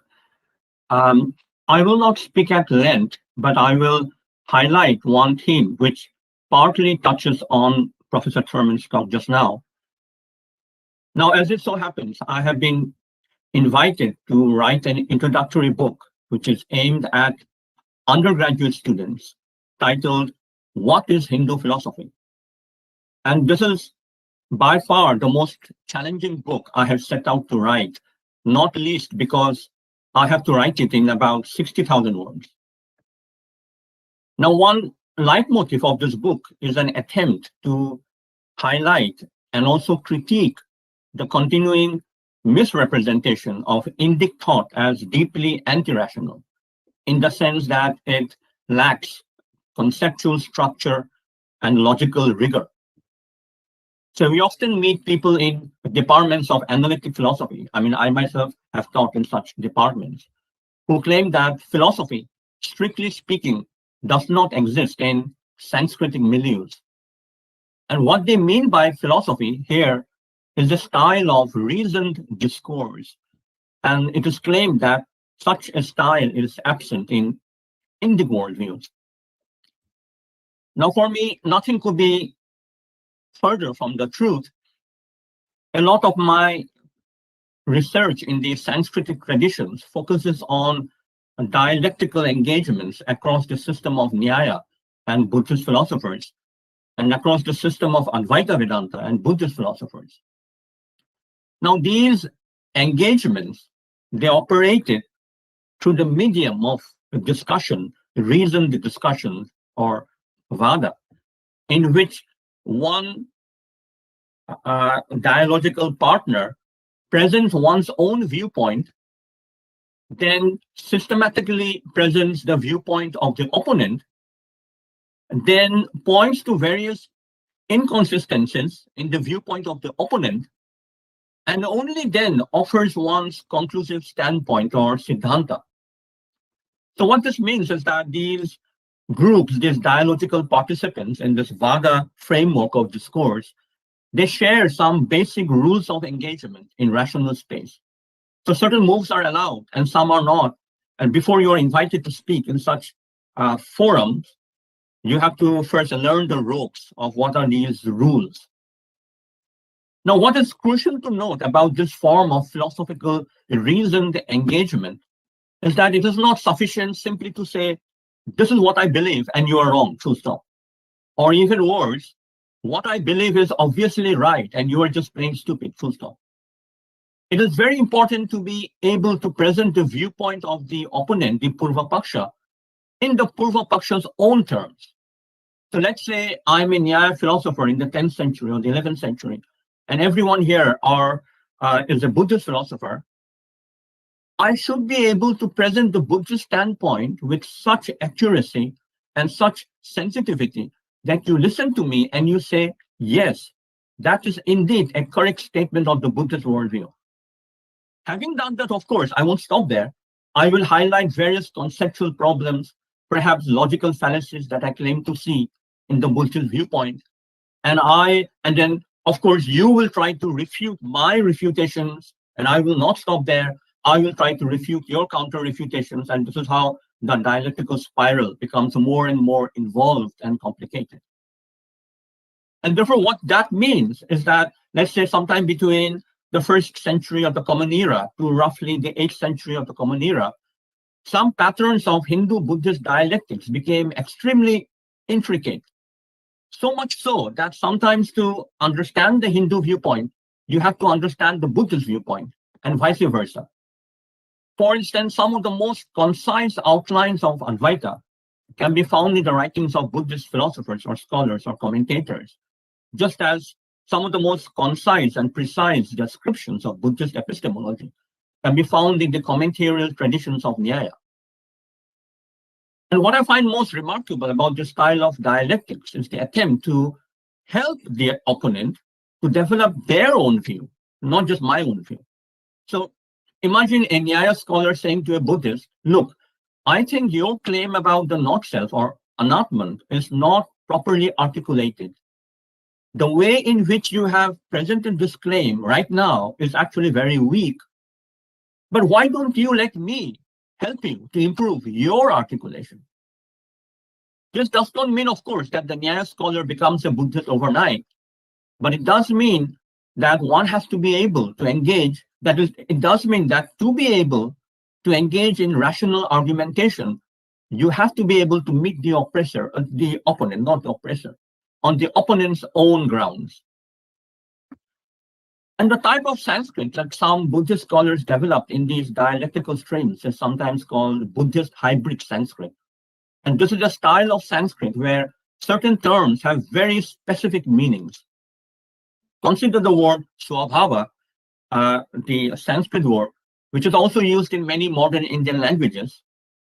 And in these linguistic milieux, the word roughly means nature or habitual disposition and so on.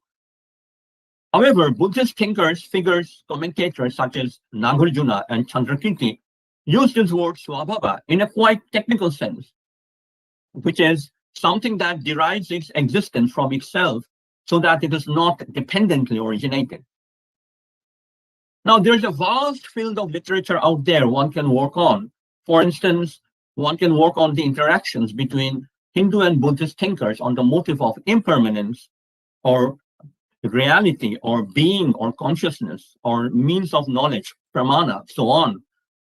For another, as Professor Thurman was indicating a while ago, the resonances between bhakti in Hindu worldviews and devotion towards the Bodhisattva in Mahayana Buddhism. Here is just a skeletal preview of a famous debate which highlights my point about the Vada system and the Pramana system of argumentation. Suppose the Buddhist says, everything is impermanent, that is, everything is momentary. A Vedantic respondent will typically say, well, if everything is momentary, then the individual who enunciates this claim is itself momentary. Now, that may look like a conclusive refutation, but it is not, because the Buddhists will return with a more sophisticated articulation of this claim. The Vedantic respondent will typically not be satisfied and develop yet another line of critique. And this is how one layer of definition, reasoning, and rational engagement becomes enfolded in another layer, so that sometimes it is difficult to extricate one layer from the other. One simply does not know sometimes who is speaking, who is arguing, who is refuting, who is offering a counter-refutation. Now, sadly, Hindu-Buddhist dialectical engagement of this type gradually died out in North India by the 10th century. Some people date it to about the 12th century. And the focus of scholarly argumentation moved to Tibetan monasteries, as Professor Thurman was pointing out a while ago. However, I believe that there is still a lot to learn from this form of dialectics. And as I conclude my reflections, here is one for all of us. There is one point that we can still learn from this vanished form of dialectics in the 10th century, which is that to be able to state the viewpoint of your opponent with such precision that your opponent agrees that, wow, I could not have said it better. And so that is the golden standard, the hallmark of the Veda structure of argumentation, that you tell your opponent what the opponent believes, and the opponent realizes for the first time that indeed is what I have been trying to say. And that is a very, very difficult, demanding epistemic virtue to cultivate. And precisely for that reason, I think that is why we should try to cultivate that virtue. And that is all I have to say. It's not really a presidential remark or anything like that, as Professor Pankaj would say. These are just some impromptu responses to what Professor Thurman was saying. Thank you. Thank you, Professor Barua. That was really brilliant, very, very useful. And I love the way you started with the refutation of the notion that India did not have argumentative or analytical traditions, and that the rational mode of engagement is something that is typical of modernity.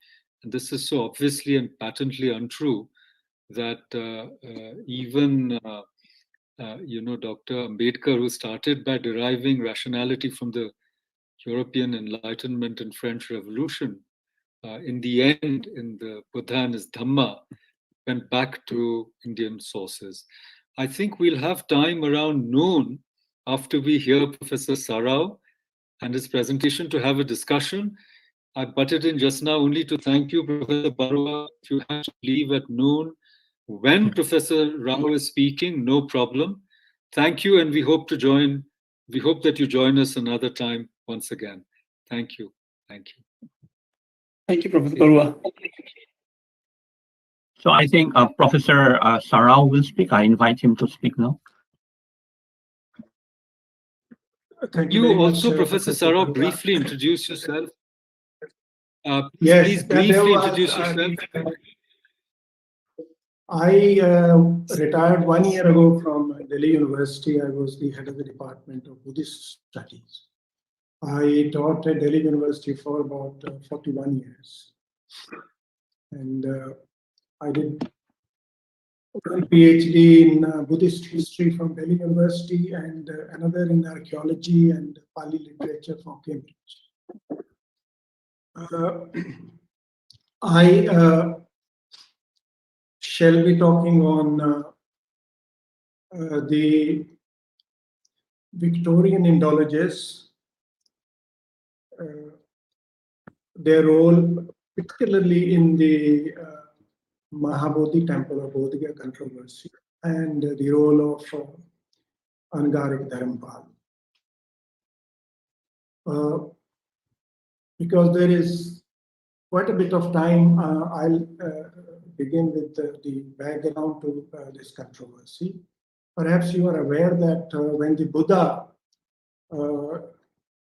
comes and sits under the Mahabodhi, under the peepal tree that became known as the Mahabodhi tree, this place was already being worshipped by the local people. Tree worship has been part of the Indian civilization since prehistoric period. We have sufficient evidence. In fact, when Sujata came to offer a meal to the Buddha, she thought he was some kind of tree sprite or some tree god. So this kind of practice was very popular in India, tree worship. And so this tree was already being worshipped. Perhaps there was a small shrine underneath this tree. And of course, this tree became very popular after the Buddha's enlightenment. And when Ashoka visited this place, he built a small Bodhi Ghar. Or the towered temple that we see, that I think was built by the Sri Lankans, not Indians. As Singaldeep, Sri Lanka was apparently one of the feudatory states of Samudragupta. That is what Samudragupta mentions in his Allahabad Prashasti. And apparently the Sri Lankan king approached Samudragupta for allotment of some space near the Mahabodhi tree and the shrine, so that Sri Lankan pilgrims could stay there. They had difficulties in finding accommodation in that area. And it seems that Samudragupta gave some sort of extraterritorial right to the Sri Lankans. And it is because of that we do not come across any donations or land grants made by the Gupta kings to the place which became known later on as the Mahabodhi temple complex.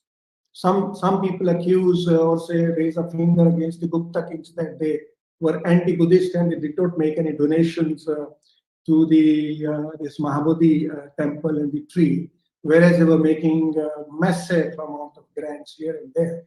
But I think the explanation for that is that because the whole area was kind of given extraterritorially to the Sri Lankans. And so Sri Lankans were in control of this. And so everything was being done by the Sri Lankans. And perhaps this temple was built by the Sri Lankans themselves. And this kind of psyche of the Sri Lankans appears quite apparent in the accounts of various visitors to this place, who indicate, particularly the Tibetans, that the Sri Lankans were very, very possessive about this temple and this complex. For example, one popular Tibetan monk was not allowed to enter the premises of this temple because he was carrying a copy of the Prajnaparamita Sutra. The Sri Lankan monk who was in control of this temple at that time, he said that, oh, Prajnaparamita Sutra is not a Buddhist text. It is some kind of Mara text and you have to throw it away. Take a bath in the Nilanjana river and only then you will be allowed to enter this temple complex. So Dharm Swamin actually had to leave the text away, only then he was allowed to enter this temple. Anyway, now when Bakhtiyar Khalji attacked this region, most of the monks were either killed or they had to move into other areas of India or move towards Nepal and Tibet or Orissa.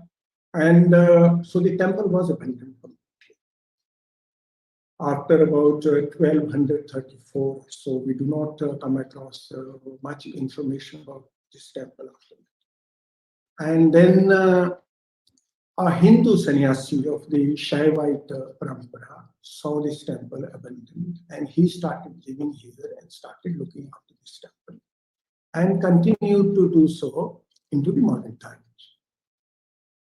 And this monk was able to get grant from the Mughal Empire of about 3,000 acres of land, including the land on which the temple had been built. So various farmans were issued by the Mughal government in favor of the Mahant. And so Mahant basically became the owner of the entire land, including the temple. And once the Mughals had sort of established some sort of Aman and Jain in this area, pilgrims from Thailand, Myanmar, Sri Lanka, and Tibet began coming here. And they were pretty happy the way the Shaivite Mahant was looking after the temple, or other Mahants of that parampara here. Now, what I have tried to submit in my paper is the kind of controversy that was created by the Victorian Indologists through their own interpretation of Buddhism and Hinduism, and how they try to show these two religions as irreconcilably different and diverse. And then Anadarik Dharmpal was used as a tool to create the kind of mess that happened not only around the Mahabodhi temple, but in the whole of India. We had not come across any kind of persecution of Buddhists or any communal rights in India. In fact, it is very interesting to see that during the ancient period, you do not come across a single proper example of any kind of communal riots which were sponsored by the state. If anybody was persecuted on communal lines, it could be seen only as an individual case of crime. The state or the society at large did not really have this kind of issue, Buddhism versus Hinduism. So this was the kind of creation of the Victorian Indologists. And very interestingly, when you look at the study of Buddhism during the ancient period, or the history of ancient India, the left as well as the right, both agree. Even scholars like Romila Thapar, they agree that it is almost impossible to find an example of a king or state-sponsored example where one community was persecuted, targeted. So even the examples of Shashank or Pushyamitra Shunga are seen as cooked up, made up examples of persecution. They were not persecutors of Buddhists or Hindus. Now, could I share the screen? I would like to make a PPT presentation, Pankaj. There is a share button bottom mein, screen mein. Yeah, I've done that. Yes.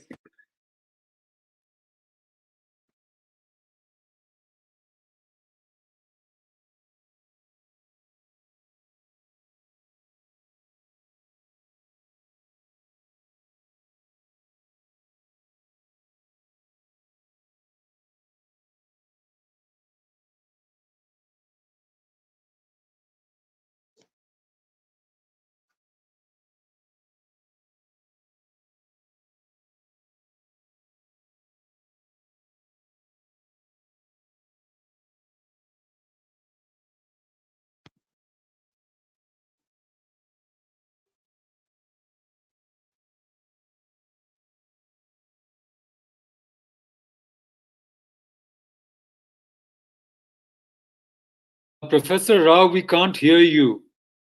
The screen is absolutely clearly visible, but we can't hear you.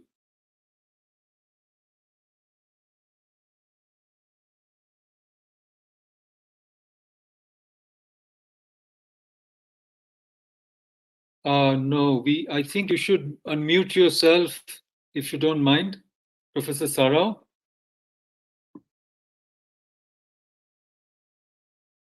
We can't hear you.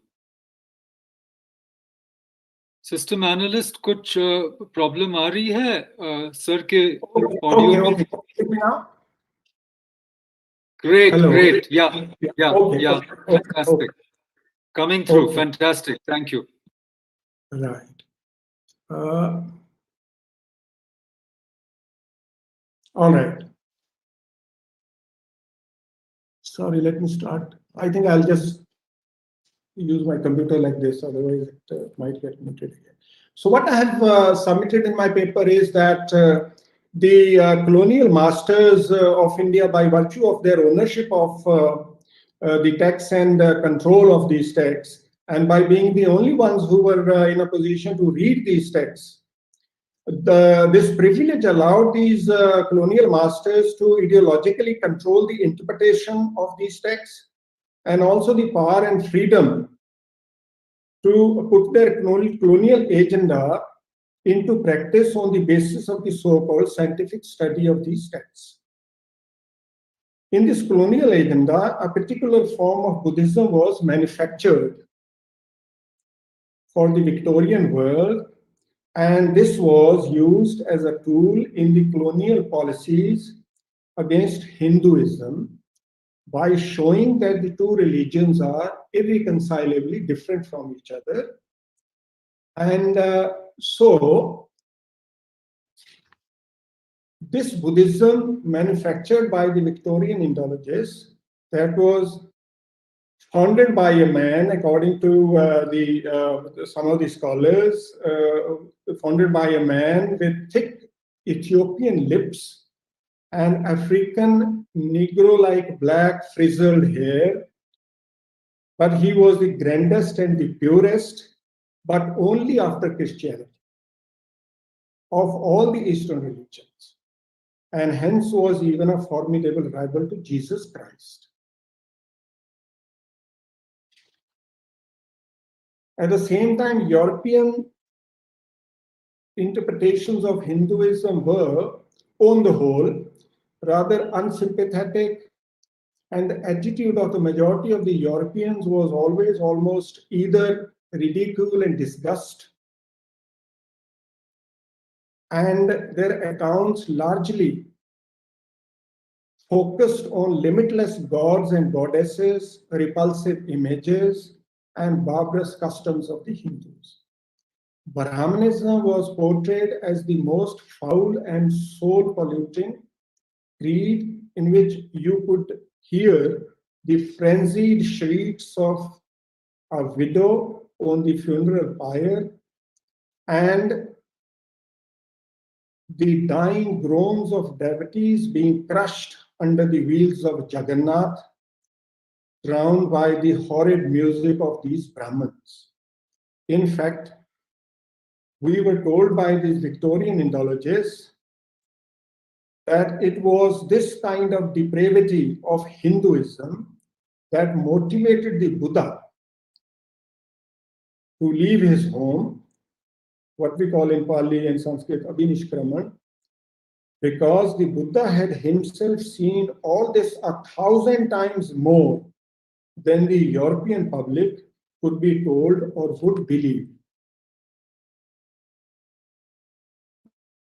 So consequently, by about the beginning of the Victorian period, the colonial masters of India, through their textual studies, had begun to see Buddhism and Hinduism as two irreconcilably, as I said, different religions, whereby Buddhism began to be portrayed as a protest or reform movement against Brahmanical Hinduism, which was utterly corrupt and degenerate. The Victorian Indologists, like many of their Prachanna followers in today's India, only saw the Indian religious milieu from Judeo-Christian perspective and failed to see that Hinduism and Buddhism shared holy space to the extent that persecution of one by the other was unheard of. One can cite no more than individual cases of crime. Indian society, or for that matter, Indian state, is not known to have sponsored any kind of religious persecution, as I said. Left and right both agree on this issue in India even now.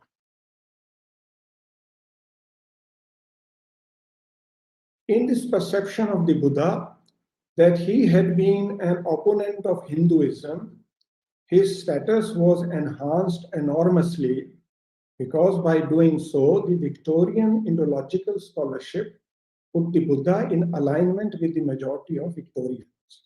In other words, within a British colonial context, it was mainly as a counter to the predominant Hindu system in India that the Buddha could be of use. The Buddha that was manufactured like this was an opponent of caste and the priestly system, which supported this. Thus, he is turned into an advocate of social reform and some sort of Martin Luther of India. Now, so by doing this kind of study of Indian classics and portrayal of the Buddha as a sort of Martin Luther, a reformer, a great sort of equalizer, egalitarian philosophy, opposition to caste system, opposition of the Brahmins. So the Buddha is sort of portrayed like that. Even today, large number of scholars in India continue to sort of advocate that kind of perception of Buddhism. Whereas we know, for example, the Buddha never opposed caste system. The Buddha only said that caste must be determined by a person's deeds, that is karma, instead of birth, that is jati. He didn't say caste system shouldn't be there. The Buddha never made a statement like that. Also, the Buddha never opposed Brahmins as such. He only opposed or spoke against pretentious Brahmins. Otherwise, you do not hear any kind of criticism of Brahmins in Buddhist texts. In fact, you have, say, in Dhamma, you have Brahman Vag. Brahmins are praised in all sorts of ways. The Buddha calls himself a Brahman, so on and so forth. However, the Victorian Indologists now have a sort of agenda whereby the Buddha is shown as a sort of reformer or a revolutionary who is very similar to Jesus Christ, and he speaks for the poor man, he speaks for the downtrodden person, and as compared to this, Hinduism is very, very bad, it is very corrupt. Everything that is bad, it belongs to Buddhism, and everything good that is there belongs to, everything bad that is there belongs to Hinduism, and everything bad that is there belongs to Buddhism. So now we have scholars like, for example, Alexander Cunningham, who was a soldier and later became the founder of the Archaeological Survey of India. Scholars like him also use material remains and all kinds of evidence that they could find to kind of follow this kind of thesis. For example, Alexander Cunningham himself, very interestingly, only studied those sites which are mentioned by Fashian and Xuanzang in their travel notes. He doesn't go beyond that. So all the work and all the digging and all the reports that were done by Alexander Cunningham were only on the Buddhist sites. Hindu sites were completely left out. And so Cunningham also openly and freely mocked Hindus who had perverted the very purity of Indian sculpture. So people like Alexander Cunningham were saying that if you look at Buddhist art is as good and as pure as Hellenistic art, and it is the Hindus who have perverted this art, so on and so forth. And so Victorian Indologists also time and again find the treatment of images of Buddha by the Hindus as very offensive. So they see Hindu priesthood as very powerful and very arrogant. And so these people, for example, Cunningham says, were the ones whom Buddha resisted because they were forcibly abducting their wives and children or daughters. And so the Buddhist past was basically styled by these Victorian Orientalists as the authentic and unadulterated antithesis to the most abominable and degrading system of oppression ever invented by the craft of designing men, Hindus. And also all kinds of other interesting but false things were invented by these people. The most mischievous person appears to be Edwin Arnold, the author of that famous poem called The Light of Asia. He was the person who was basically behind inciting trouble at the Mahabodhi temple. For example, in one of his papers that was published in the Daily Telegraph, he says that the Maratha peasants were performing Shraddh at Mahabodhi temple and Mahabodhi tree. And they were totally ignorant and insensitive. They were using all kinds of ladders and stairs to avoid the offensive sight of the Buddha's image there. And so all kinds of propaganda by people like Alexander Cunningham, Montgomery Martin, Hamilton Buchanan was kind of put into force. And so they are sort of creating an image of Hinduism whereby the Hindus simply cannot stand the hateful image of the Buddha. And also it was Edwin Arnold for the first time who came up with this idea that Mahabodhi temple is in the control of Hindus, not Buddhists, and it belongs to the Buddhists, and therefore it should be handed over to the Buddhists. And he, in fact, in one of his papers, wrote that the price of this temple would be about 1 lakh rupees, and funds should be collected, and this temple should be bought from the Hindus, because otherwise the Mahant will not hand over the temple to the Buddhists.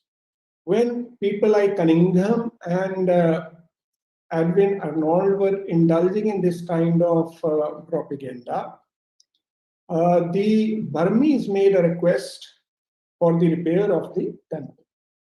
The Mahant was approached to the Raj, and the Mahant was very happy. He said, absolutely no problem. You can repair it or do whatever you want. And so the Burmese came around 1876, and they started repairing the temple. And now when they were repairing the temple, Alexander Cunningham made a complaint that the Burmese workers were making a mess of the older temple. They were actually destroying it, and so therefore they should be stopped forthwith. So the complaint of these people, the British government stepped in and now took over the charge of the repair of the temple. So became a kind of stakeholder in the Mahabodhi temple's management. And consequently, in 1883, Alexander Cunningham, J.D. Beglar, along with Rajendralal Mitra, excavated this site and then rebuilt this temple. And the cost of rebuilding the temple or repairing the temple came to about 100,000 rupees. The whole of this money was contributed by the Mahant.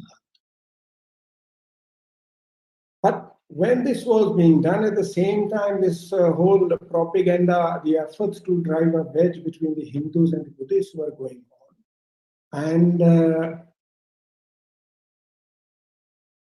so Beglar and Cunningham, on the one hand, were indulging in this kind of propaganda, and on the other hand, the kind of temple that they built was totally different from the temple that was supposed to be repaired. So they were criticized very severely by various scholars. For example, the French scholars who were working in the Southeast Asia, especially Cambodia, they said that the kind of vandalism in which Cunningham and his friends have indulged at Bodh Gaya, they shall not allow that kind of vandalism in Cambodia. For example, look at these two pictures. The one on the right is the original temple, and the one on the left is the temple that exists now, that was basically built by Alexander Cunningham and his friends. Now, in the new temple, you have these 4 towers here and this front porch. All this thing was kind of added, and generally it is believed that the whole temple actually was demolished by Alexander Cunningham and his friends. And the new temple that was built was completely different from the old temple. The kind of excuse that Alexander Cunningham and his friends used, the temple is being demolished by the Burmese, actually it seems that they were the ones who actually demolished the temple, but this excuse of the Burmese was used to bring in the British government, and so thereby the Raj steps in and now becomes a stakeholder, and now people like Cunningham have their kind of own say in the affairs of the temple. And around this time now enters Angaric Dharampal. Now Dharampal is known in Sri Lanka for having given rise to the kind of extreme nationalism that exists in Sri Lanka today, the Sinhalese nationalism. He is generally kind of held responsible by people. Of course, Angaric Dharampal also played a very important role in sort of spreading Buddhism in almost all the continents of the world. But as far as his role in the Mahabodhi temple is concerned, he sort of, in a very strange manner, he picked up all the garbage that was written by Edwin Arnold in various papers, in the news, various articles in newspapers, and writings of Alexander Cunningham and others. And by reading all this, now Angaric Dharampal starts a kind of campaign for the repossession of the Mahabodhi temple. Not till now, nobody had even heard of the Buddhists and Hindus kind of being two separate communities, and that this temple particularly belonging to the Buddhists only, because Hindus had been worshipping here even from the period, from the pre-Buddhist period, and the last day of the Shraddha ceremony was still being performed by the Hindus under the Mahabodhi tree, and there was absolutely no problem. The Tibetans had no problem, the Burmese and the Thai people didn't have any problem, even the Sri Lankans didn't have any problem. It was only Angaric Dharampal, who was instigated by people like Edwin Arnold and Alexander Cunningham, that he came up with this kind of demand that this temple actually belongs to the Buddhists and so should be handed over to the Buddhists, particularly the Sri Lankans. And for that purpose, he laid the foundations of the Mahabodhi Society and also started the Mahabodhi Journal.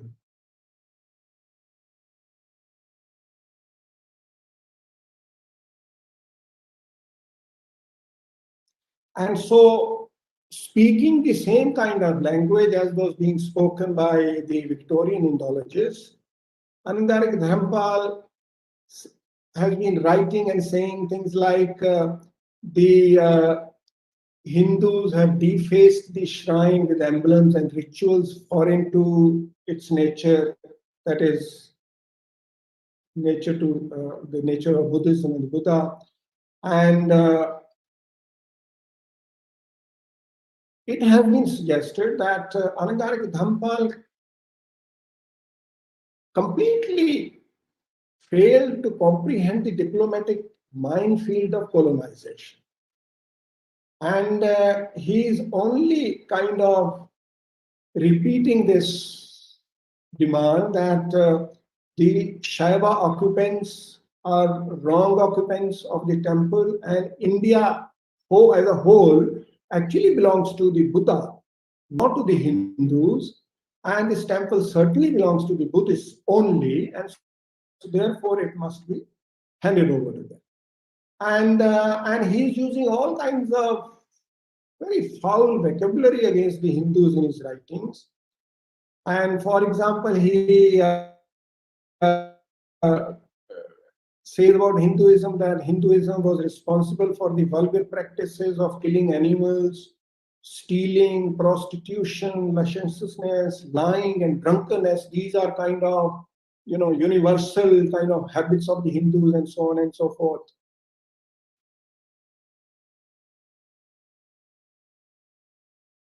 And Dharampal also has no hesitation in giving credit to Edwin Arnold that it is his idea that he has borrowed, and that he would like to restore the Buddhist Jerusalem to the Buddhist hands. So he says that this is the idea given to him by Edwin Arnold, and he would like to basically do that no matter what. So he is also now criticizing, taking a hint from these Victorian Indologists, that from his perspective, the worship rituals such as painting and clothing of the images performed by the Brahminical priests at the temple amounted to desecration. So, for example, the way the Buddha's body is covered with the robe, the dress, he says is Hindu style and not Buddhist style, and various kinds of tilaks and the other stuff that these Hindus do is not Buddhist, and the Hindus have turned the Buddha into a god, and Buddha is not a god, and Buddha is never worshipped. We don't worship the Buddha. We don't worship the statues. We don't put clothes like this on the Buddha. It is the Hindus who have been doing this, and so therefore they are desecrating the image itself. And so he completely ignores the fact that Hindus and Buddhists had absolutely no conflict here. And they were sharing the holy space in a manner that nobody could ever even think of any conflict between the Hindus and the Buddhists.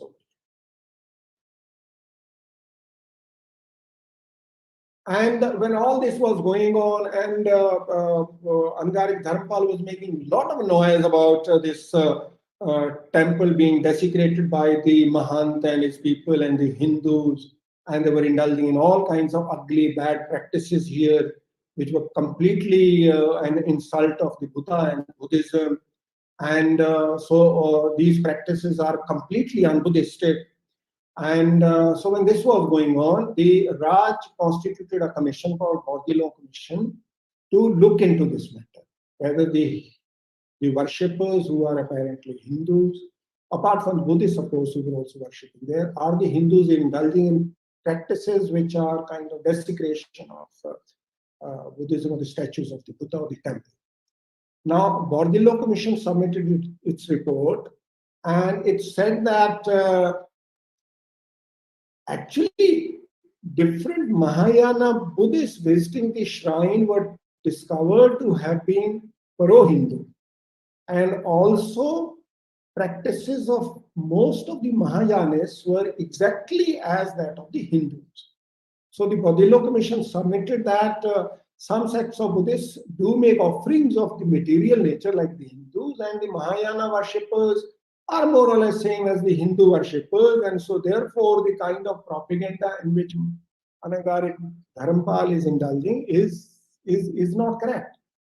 And also the high royalty approached Anagarik Dharampal and requested him not to really indulge in this kind of propaganda. For example, Prince Damrong, who had actually visited the Mahabodhi temple some years ago, and he was very happy the kind of reception he got in the Mahabodhi temple by the Mahant. And he said, he wrote a letter to Anagarik Dharampal, and he said, why don't you pay attention to, Buddhism and the kind of good work that a Buddhist should do, and the diffusion of knowledge, instead of indulging in this kind of politics.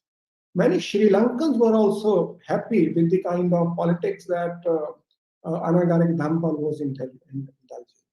However, when after having collected sufficient money, Anagarik Dharampal failed to purchase the temple from the Mahant. Mahant refused to sell the temple. In fact, he snubbed him very badly.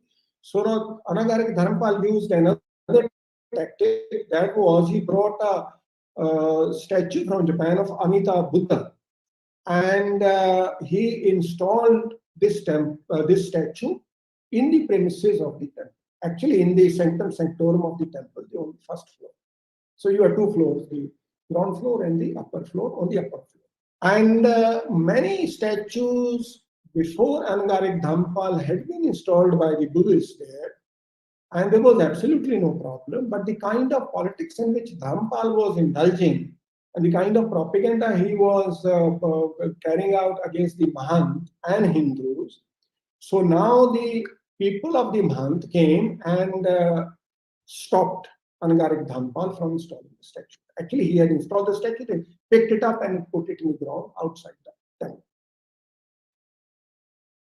And many Sri Lankans approached Dharampal and told him not to please indulge in this kind of thing. It is not good for Buddhism, good for him.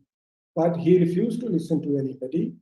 And so Dharampal now lodged a complaint against the Mahant and his men that he was beaten up, so on and so forth, and that the temple rightfully belongs to the Buddhists. Now this case went all the way to the Calcutta High Court. In the Calcutta High Court, Anagarik Dharampal lost the case. And the Calcutta High Court judgment was quite critical of Anagarik Dharampal.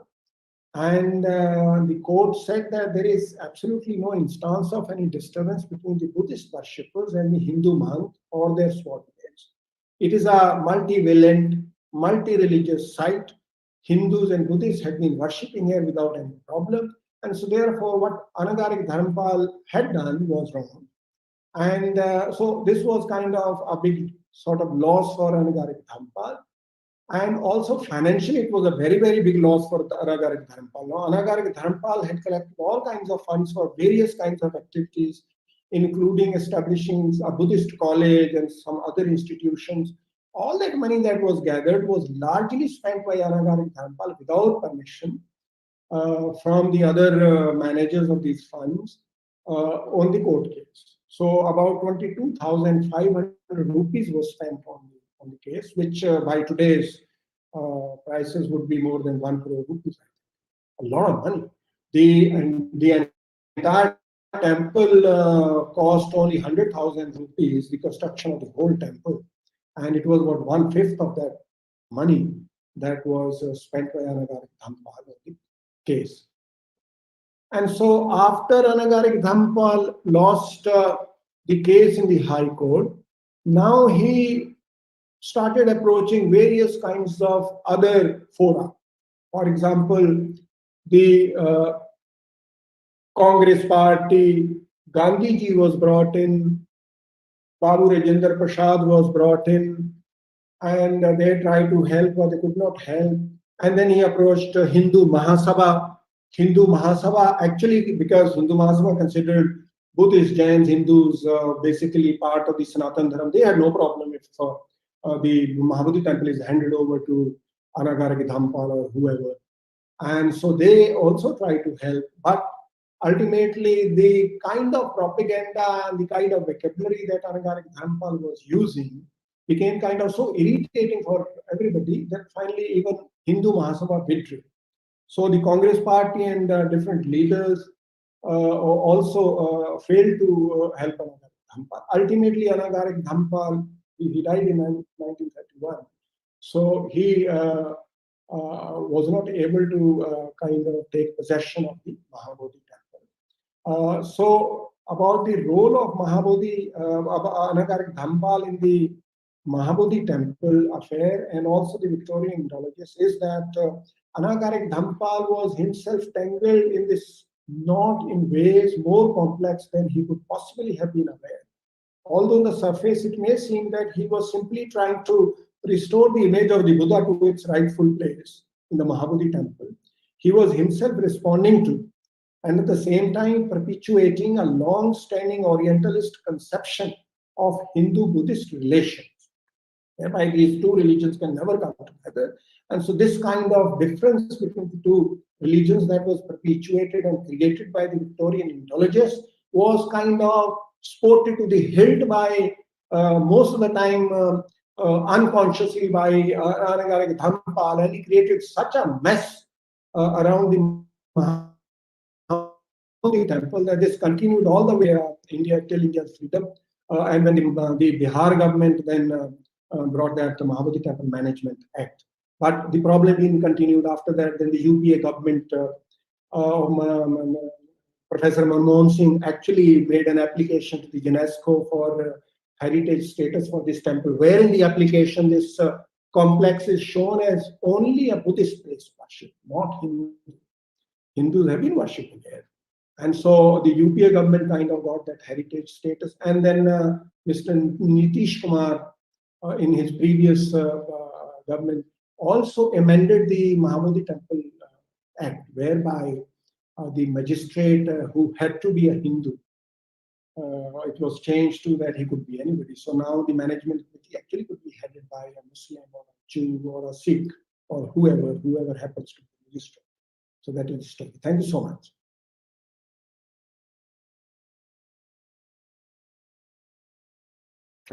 Thank you, Professor Sarao. You have brought into this conference a very, very important perspective. And I'm sorry I said please say a few words about yourself. That's only because some people in the chats were asking me. And I think Pankaj also has sent the link for the bios of all the participants. So please, those who are not familiar with the work of some of our speakers, kindly look at that. But I just wanted to tell our viewers and audiences that Professor Sarao has written a really, really important path-breaking book on not just the history of the Mahabodhi temple. I think that was published by Springer. I remember looking at it. But for me, the eye-opening book that he wrote is called The Decline of Buddhism in India, A Fresh Perspective. I believe Motilal Banarsi Das published this book. But sorry, I beg your pardon, Munshiram Manohar Lal. But for me, This book was the eye-opener, sir. When I read this, so many questions that had troubled me for decades. You have suggested answers with evidence, and the propaganda surrounding Hindu-Buddhist relations suddenly became clear in my mind because of you. And today, once again, you have done yeoman service in showing us the Victorian conspiracy of divide and rule, which then we ourselves internalize. This is the power of Orientalism, that we internalize these ideas. And I saw this firsthand in terms of my research in, Swami Vivekananda, where at the Parliament of Religions, he says we are one, and then he starts clashing with Angarika Dharampal, because Dharampal is promoting a completely contrary ideology. In the complete works of Vivekananda, you see this exchange and how, in a way, Vivekananda exposes a kind of, you might call him opportunist, charlatan, whatever words you can use. But in your book by Springer on Mahabodhi Temple, all this is very, very well documented. And even today, if you go to the Mahabodhi Temple, there is a Mahant who sits there. There is a Shivalinga. You can offer worship if you're a Hindu, as I did myself.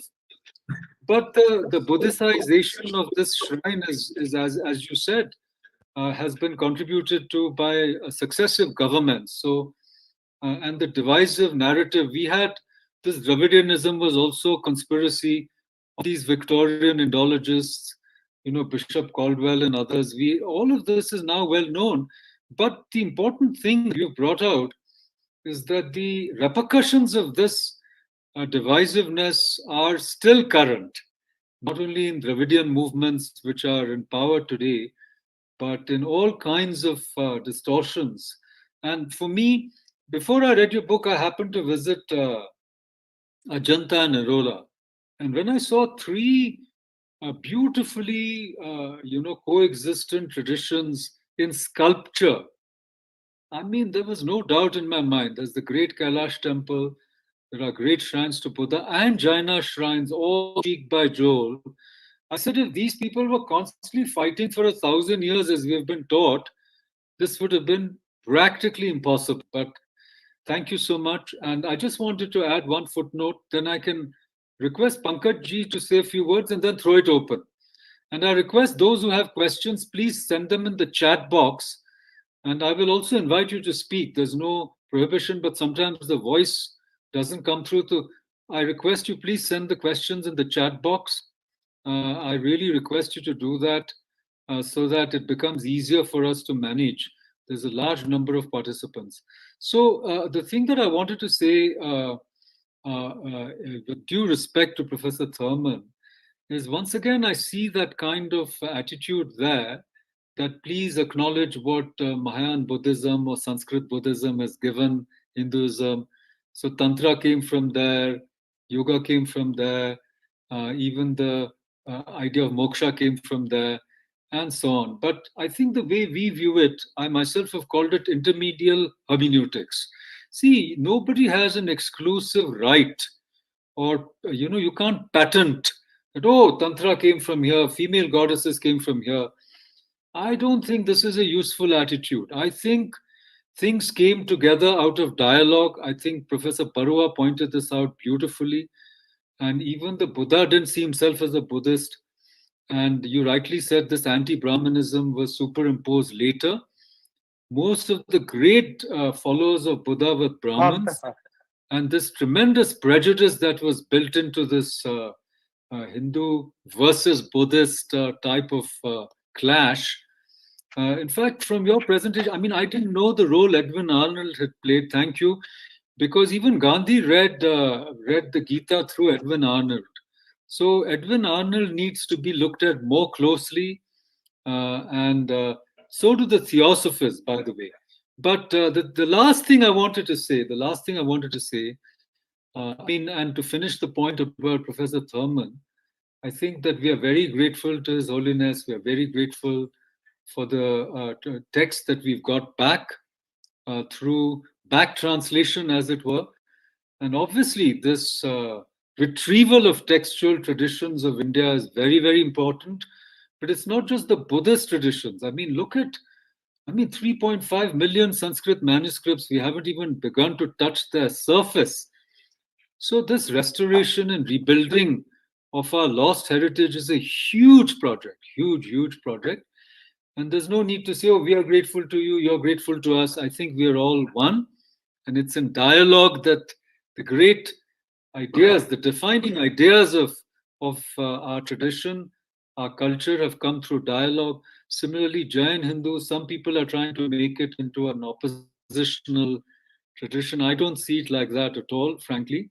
And the last thing I wanted to say, which is a bit controversial, and if it offends somebody, I apologize in advance, but I would even hazard to say that many of Dr. Ambedkar's ideas and his riddles of Hinduism and so forth, where he takes a very uncompromising position, where he says Hindu society is unequal, it's Brahmanical and so forth. So I think these ideas come from these same Victorian Orientalists. In fact, those were the people he read at Columbia and elsewhere, and his attempt to even purify Buddhism. He doesn't like a lot of contemporary Buddhism if you read Buddha and his Dhamma.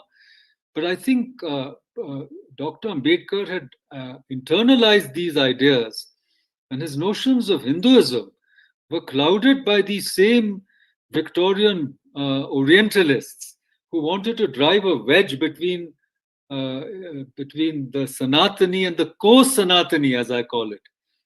To me, they're all Sanatani, but some people don't like it. So I said, okay, Sanatani and co-Sanatani. And these had no real division, difference, except a short time when the Shaivites and the Jainas in Tamil Nadu, there were some clashes. But by and large, I think there was peaceful coexistence. There were no witch hunts on the basis of religion. And this taking over of each other's shrines, breaking temples, destroying temples, all of this came later. So, Professor Sarao, I thank you for your brilliant exposition. I would recommend your books. 2 books I've already recommended. Everybody should read these books. Mahabodhi, the history of Mahabodhi is a masterly exegesis. Please read it. Springer has published it. It's available. The earlier book by Munshilal Manoram is also a very, very important book. Nobody has been able to explain why Buddhism declined. Your book shows that, what exactly happened. And finally, about Himalayan Buddhism, Sanskrit Buddhism, the Vajrayana traditions are so powerful. It's not just the dialectical traditions of Nalanda, but the Yogachar traditions, the Vajrayana traditions, Padma Sambhava as a great unifier in this region, and the kinds of practices that are still there in Ladakh, which predate Tibetan Buddhism. I think these are things to talk about, though some of them may be controversial. Pankaj, please make some comments, and then let us go over to the questions. There are quite a few I've got already. I'll just say that I discovered Professor Sarao through his Encyclopedia of Buddhism and Jainism that came through Springer. Thank you again, sir. I think Makaranji has really summarized very well what you all shared with us. I'll just say about Professor Thurman also. He was my professor when I was doing my master's in religious studies at Columbia University. And I used to have similar dialectical debates and even polemics against each other. Professor Thurman would mock Hinduism, I would mock Buddhism, and that's how we had a lot of fun at Columbia before I met, just after I met Makaranji back in 2002 in New York. So those were the days, all the memories were revived. With that, I will take my leave. Now I'll go back to sleep. It is 1:47 a.m. here in Dallas. But I welcome all the participants and their comments, and I'm sure you'll all have great fun. I'll join back probably for the afternoon session later. Thank you, everybody. Good night. Thank you, Pankaj. Sleep well, have a peaceful rest. And I once again thank you for this wonderful conference. I'm enjoying every moment of it. Sleep well. We'll see you soon. Now, let me read a few comments that have already come from Dr. Arvind Kumar Singh. Very eye-opening. He says the Angarika Dharmapala controversy, Mahabodhi temple dealt with totally different perspective from traditional views. well documented, very enlightening speech, very informative. Then I've got a few more comments in the chat box, eye-opening, beautifully presented, praising Professor Sarao. And again from May Kalyanasundaram, thank you, Professor Rao. He says, Balram Shuklaji says, our own fellow, he's a great scholar. He's one of the few people, Professor Shukla, who's a great scholar in both Sanskrit and Persian. And he's working on Prakrit right now. And Vayakyarana Kara of a great repute. Anyhow, he says so-called reformers generally bifurcate past into two chunks, recent and remote. Contempt against Hinduism showcases the same tendency, whether it be Cunningham or Muhammad Iqbal. Deepak Kumar, thank you. Professor Sarao, sir, very informative, and so on. Now, okay, since I've got no question, please raise your hand. And I can't see all of you, so kindly raise your hand. And when I call you, unmute yourself and please ask the question. Go ahead. I think I'll invite Professor Bhatt first, since I see him and he's a very eminent scholar. Bhatt Sahab, kindly share your enlightening thoughts, please. Thank you. Please unmute yourself, sir. I'm muting myself. Please, you unmute yourself.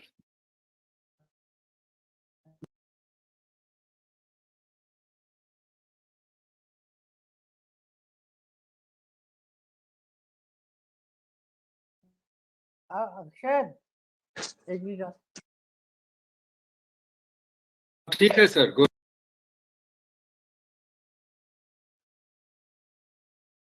Hello. I'm audible? Yes, sir. Yes, sir. Please go ahead. We had a very well researched and well documented presentation by Professor Sarao. I congratulate him for his erudition. In fact, Indian culture has been holistic and integral, and only some vested interest tried to have this sort of a division between Hinduism and Buddhism, or Hinduism and Jainism. About Jainism also, we have Sagarmal Jain, who led Professor Sagarmal Jain, where he clearly writes that Jainism has been a part of Hinduism, and when Lord Mahavir observed 21 days of fast, he said that he will speak only to Vedic Brahmins. This is on record. And we have another ancient text in Jainism, Rishi Bhashitam, where Vedic rishis are also mentioned there, and some Charvak rishis are also mentioned. So even this sort of division between the Vedic and the Shamanic or this Lokayat is a later imposition. It's not there in original. So if you go to the original text, we find that there is a perfect homogeneity, and there has been vada, not vivada. Vada in the form of samvada, and we have many treatises on vada vidhi, how vada should be conducted in the form of samvada, should not degenerate into vivada. So I think it's high time that we look back to our classical thought or knowledge traditions and restore their purity and make them free from distortion. Professor Rao is a very good Buddhist historian, and therefore, like Sagarmal Jain, he also has contributed quite a lot for Buddhist studies, and I therefore very much feel happy in listening to him. I myself wrote a book on Buddhist epistemology, published from Greenwood Press, and I have pointed out there also that how Buddha has accepted all noble ideas in the existing Vedic tradition. Only some distortions and deviations he had pointed out and criticized. Buddha was never anti-Vedic.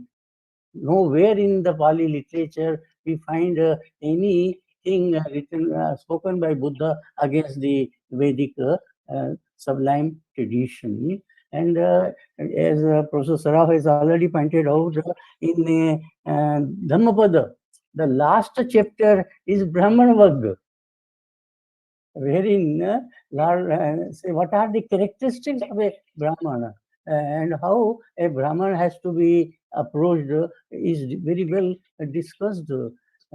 Only through karma we have this sort of division in the society, not through birth. This is what Buddha said. And in fact, Buddha sometimes also expressed that in the next birth he would like to be a Brahmin. Well, these are all well documented things, not later concoctions. And therefore, we have to go back to the originals and keep the record straight. And for that, I congratulate Professor Saraf once again. And I also congratulate Professor Makarand Pranjay for his positive attitude, because many people have this sort of negative and divisive approach. But Makarand has a very constructive and positive approach, and therefore I congratulate him. Thank you very much. Thank you, sir. Those are words of blessing for us. I'm deeply grateful. And now we have a question. Let me read you the question from Professor Tripathi. He says, 1 minute. I'm just trying to catch his question because many questions are coming in. He says, since you have done an extensive study, may I ask, were there no scholarly writings against these Victorian indulgences then? I mean, were they not contested? If not, why so? Any specific reason that there were not scholarly rejection of those writings? This is from Dr. Tripathi. Professor Rao, please answer. Professor Rao, yeah, please answer. Now, of course, there have been some scholars who have written small research papers and things here and there. Professor Bhatt is one of them, Professor G.C. Pandey, then Professor Lalmani Joshi. They have from time to time written a few things. But the problem has been, seriously, because I am a person of history, I did my B. Honours and MA in history from Delhi University. Trust me, till the BJP government came to power in Delhi, ICHR, Indian Council of Historical Research, Delhi University, JNU, Jamia Millia, Aligarh University, which normally contribute historians to the country, they were all controlled by our leftist friends. Congress is basically prachanna leftists. I mean,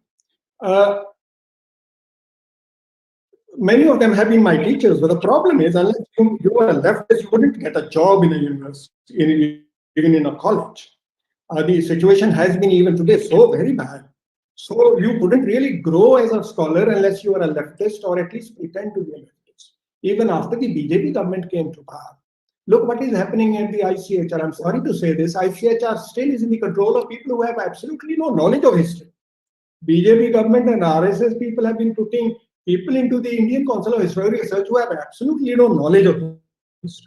If there are few scholars who are historians, for example, my Guruji Dilip Chakrabarty, who have one European scholar who is an Indian citizen now called Elst, and then another French scholar who is also an Indian, Danino. Michel These people have Danino. been kicked out of ICHR completely. So therefore, in India, even till now, there is absolutely no opportunity to have access to any resources, to do any work. You would lose your job if you do that kind of work. I know the kind of problems I face when I take on, say, ICHR for kind of making, grants to people who have absolutely no knowledge of history. after the BJP government came to power, and before that, the Congress governments, totally everybody was left. People like Irfan Habib and Professor R.S. Sharma, my Guruji again, completely controlled ICHR.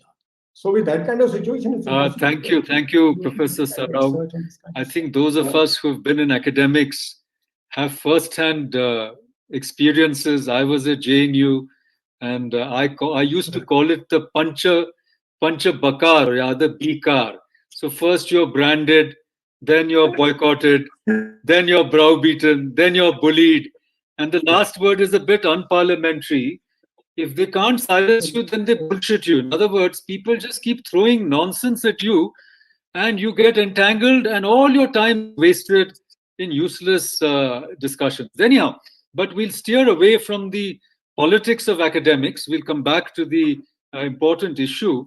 Here's a question from Dr. Sonia Jasrotia. She says, Sir, was Dr. Ambedkar influenced by the Victorian historians, or was he sailing on the wave against the Sanatan Dharma? Professor Sarao, would you like to say anything about this?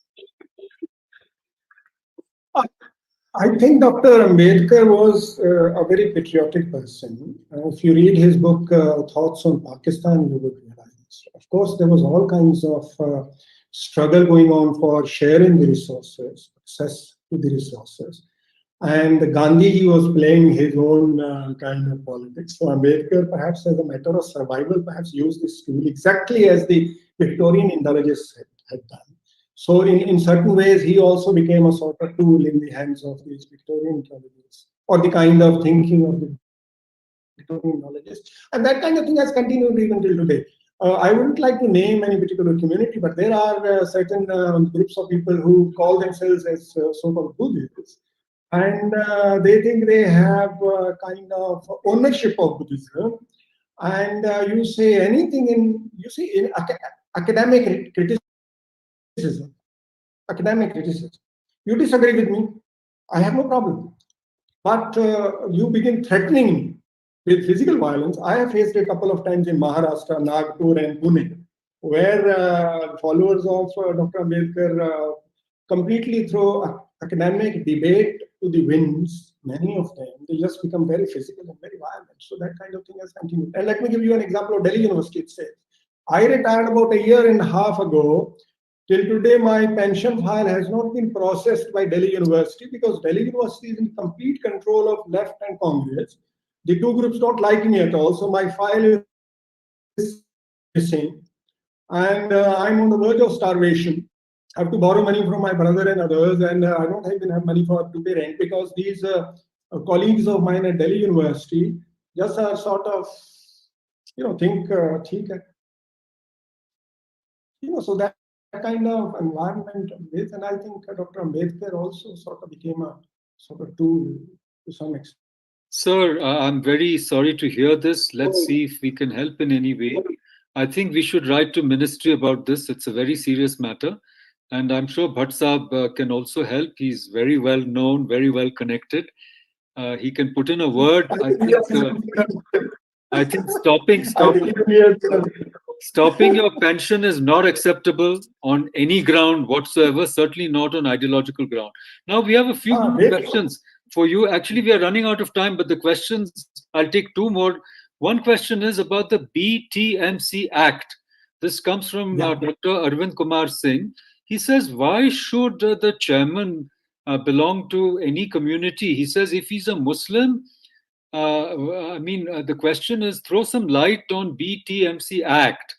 And if the chairman is the district magistrate of Gaya, but if he or she is a Muslim, then the chairmanship will be given to someone else. Is that true? He's asking you. The act that was originally passed, I think, in 1949, according to that, the magistrate must be a Hindu. If the magistrate happens to be a non-Hindu, then the government nominates a Hindu as the fifth member who would be the chairperson. So for Hindus, for Buddhists, and the chairperson has to be a Hindu. Now, Sri Nitish Kumar in the previous government amended this act. And according to the amendment now, the magistrate could be a Muslim and whoever he or she is, shall be the chairperson of the management. So now, actually, a Muslim could be a chairperson. Anyway. Okay, thank you. I think this will be our last question from Professor Smita Srinivas. It's a kind of complicated question. She says, wonderful workshop and thank you, Professor Sarao.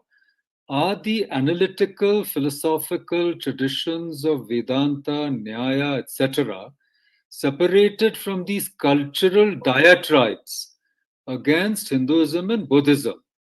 In other words, there is a separation that we could make between the analytical traditions and the ideological or the polemical traditions. This is her question. Cultural diatribes against Hinduism versus Buddhism, or did the scholarly traditions in India, Chicago, etc., that followed? Sorry, I'll just finish. It's a longish intervention. I'll read it out. Did the Victorians dilute our understanding of true Indic philosophical traditions as well? It seems that perhaps a close analysis of the logic systems, for example, may have wanted to separate mathematical versus practice traditions of philosophy, and Buddhist contributions are evident in such discussions on epistemology, but perhaps the practice traditions have seemed arcane to Western analytical philosophers. So we have less attention to these traditions and more attention to the so-called rational mathematics and traditional practices. Are these false distinctions for scholars of Indic traditions? So just to sum up, it's a complex question. I haven't possibly fully understood it myself. She's asking, can we separate logic from polemics on the one hand? And can we separate mathematical logic? We have a fellow, Professor Raju, who is an expert on Ganit. I don't know whether he's joined us. But can you separate mathematical logic from other analytical traditions in both Hinduism and Buddhism? Sir, go ahead, please.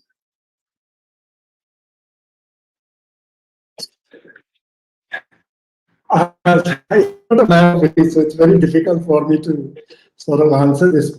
But I sort of know is that I think it's virtually impossible to sort of cut the sort of Indic tradition into different parts and pieces, as Professor Barua was also saying, Professor Pranjpe also said. I think it's not. It's wrong to sort of cut them and see them as different from each other.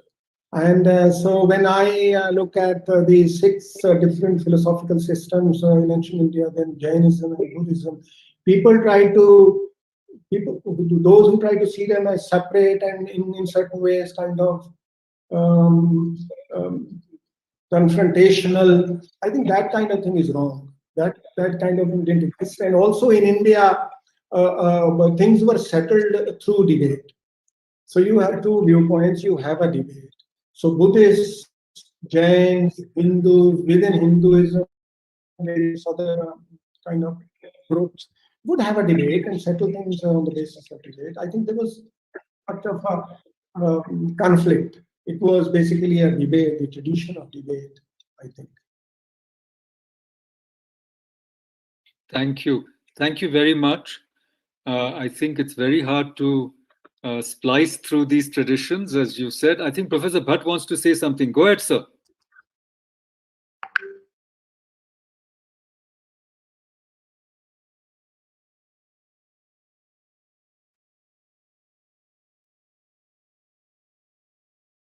Professor Bhatt, please unmute yourself and answer.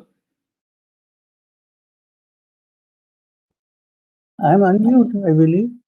Am I audible? Yes, sir. Please go ahead. Sir, go ahead. So, a clear distinction has been drawn between Vada, Chala, Vitanda, Nigrastan, etc. And only Vad has been approved as a mode of philosophizing. And we have a saying, Vade Vade Jayate Tattva Bodha. So, Vad alone is to be undertaken in a philosophical debate that has been done in our tradition, within the Brahmanic traditions, within the Shamanic traditions, and in between Brahmanic and Shamanic traditions. So we have to, in fact, visit our classical heritage once again, afresh, with a positive mind. Thank you so much. Thank you. I think Professor Smita Srinivas has also said, I don't need a rushed answer. She says, I'm trained in mathematics and economist and see a false analytical philosophy emerging. I agree it's mixed, but there's a very useful strand for us to constructively advance in order to make an Indic philosophical contribution. Thank you so much. There's one more question from Mr. Saji Varghese. He says, Professor Sarao, is there a way we have an answer to the extremism? I request everybody else to unmute, please. So Mr. Varghese is saying, is there a way to answer the extremism of Sri Lankan and Myanmar Buddhism, considering that they are our neighbors? Sir, please answer. I think Buddha says in the Aganya Sutta that initially the so-called primitive communistic society, everybody was happy, everybody had equal access to the resources. Whatever you needed, you could go and take from Mother Nature. There was absolutely no problem. Suddenly, some wise guys, instead of going every time whenever they needed food to nature, started property comes into existence. And so when this happened, people started stealing, because when a poor person has no food, no money, would steal. And so when people started stealing, to stop them, you have a government punishment, a king. So the Buddha says ultimately that as long as you have poverty, denial of access to resources, it's impossible to think in terms of this. So in our neighborhood also, perhaps it is basically to kind of control resources. I suppose communities organize themselves on such lines. Communal lines, I think, is also such a kind of way of organizing yourself. I mean, this kind of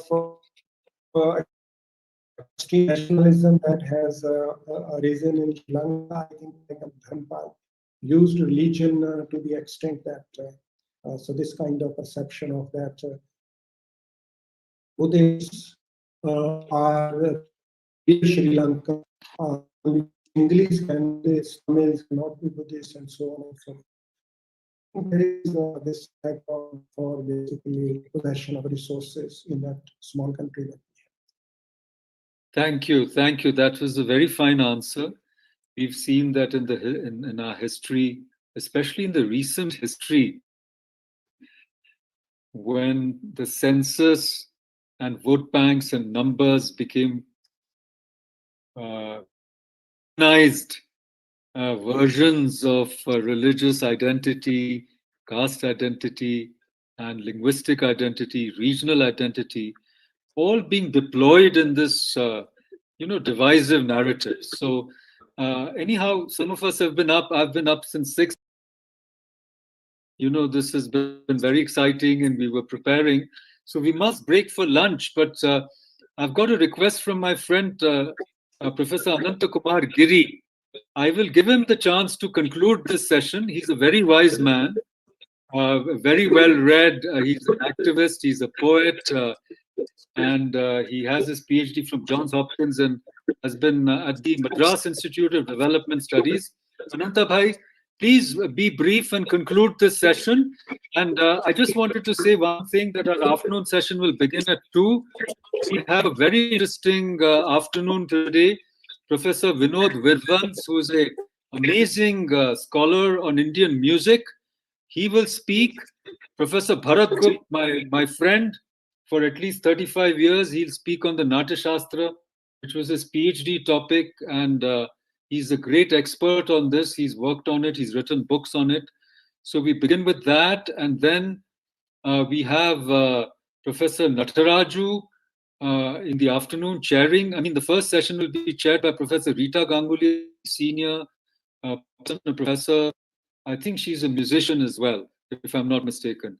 But in the afternoon, we have a presentation from Professor Bala Ganapati Devarakonda of Delhi University. He was the head of Department of Philosophy. We all know him, his work, History of Indian Philosophy, Analysis of Contemporary Understanding of Classical through Colonial.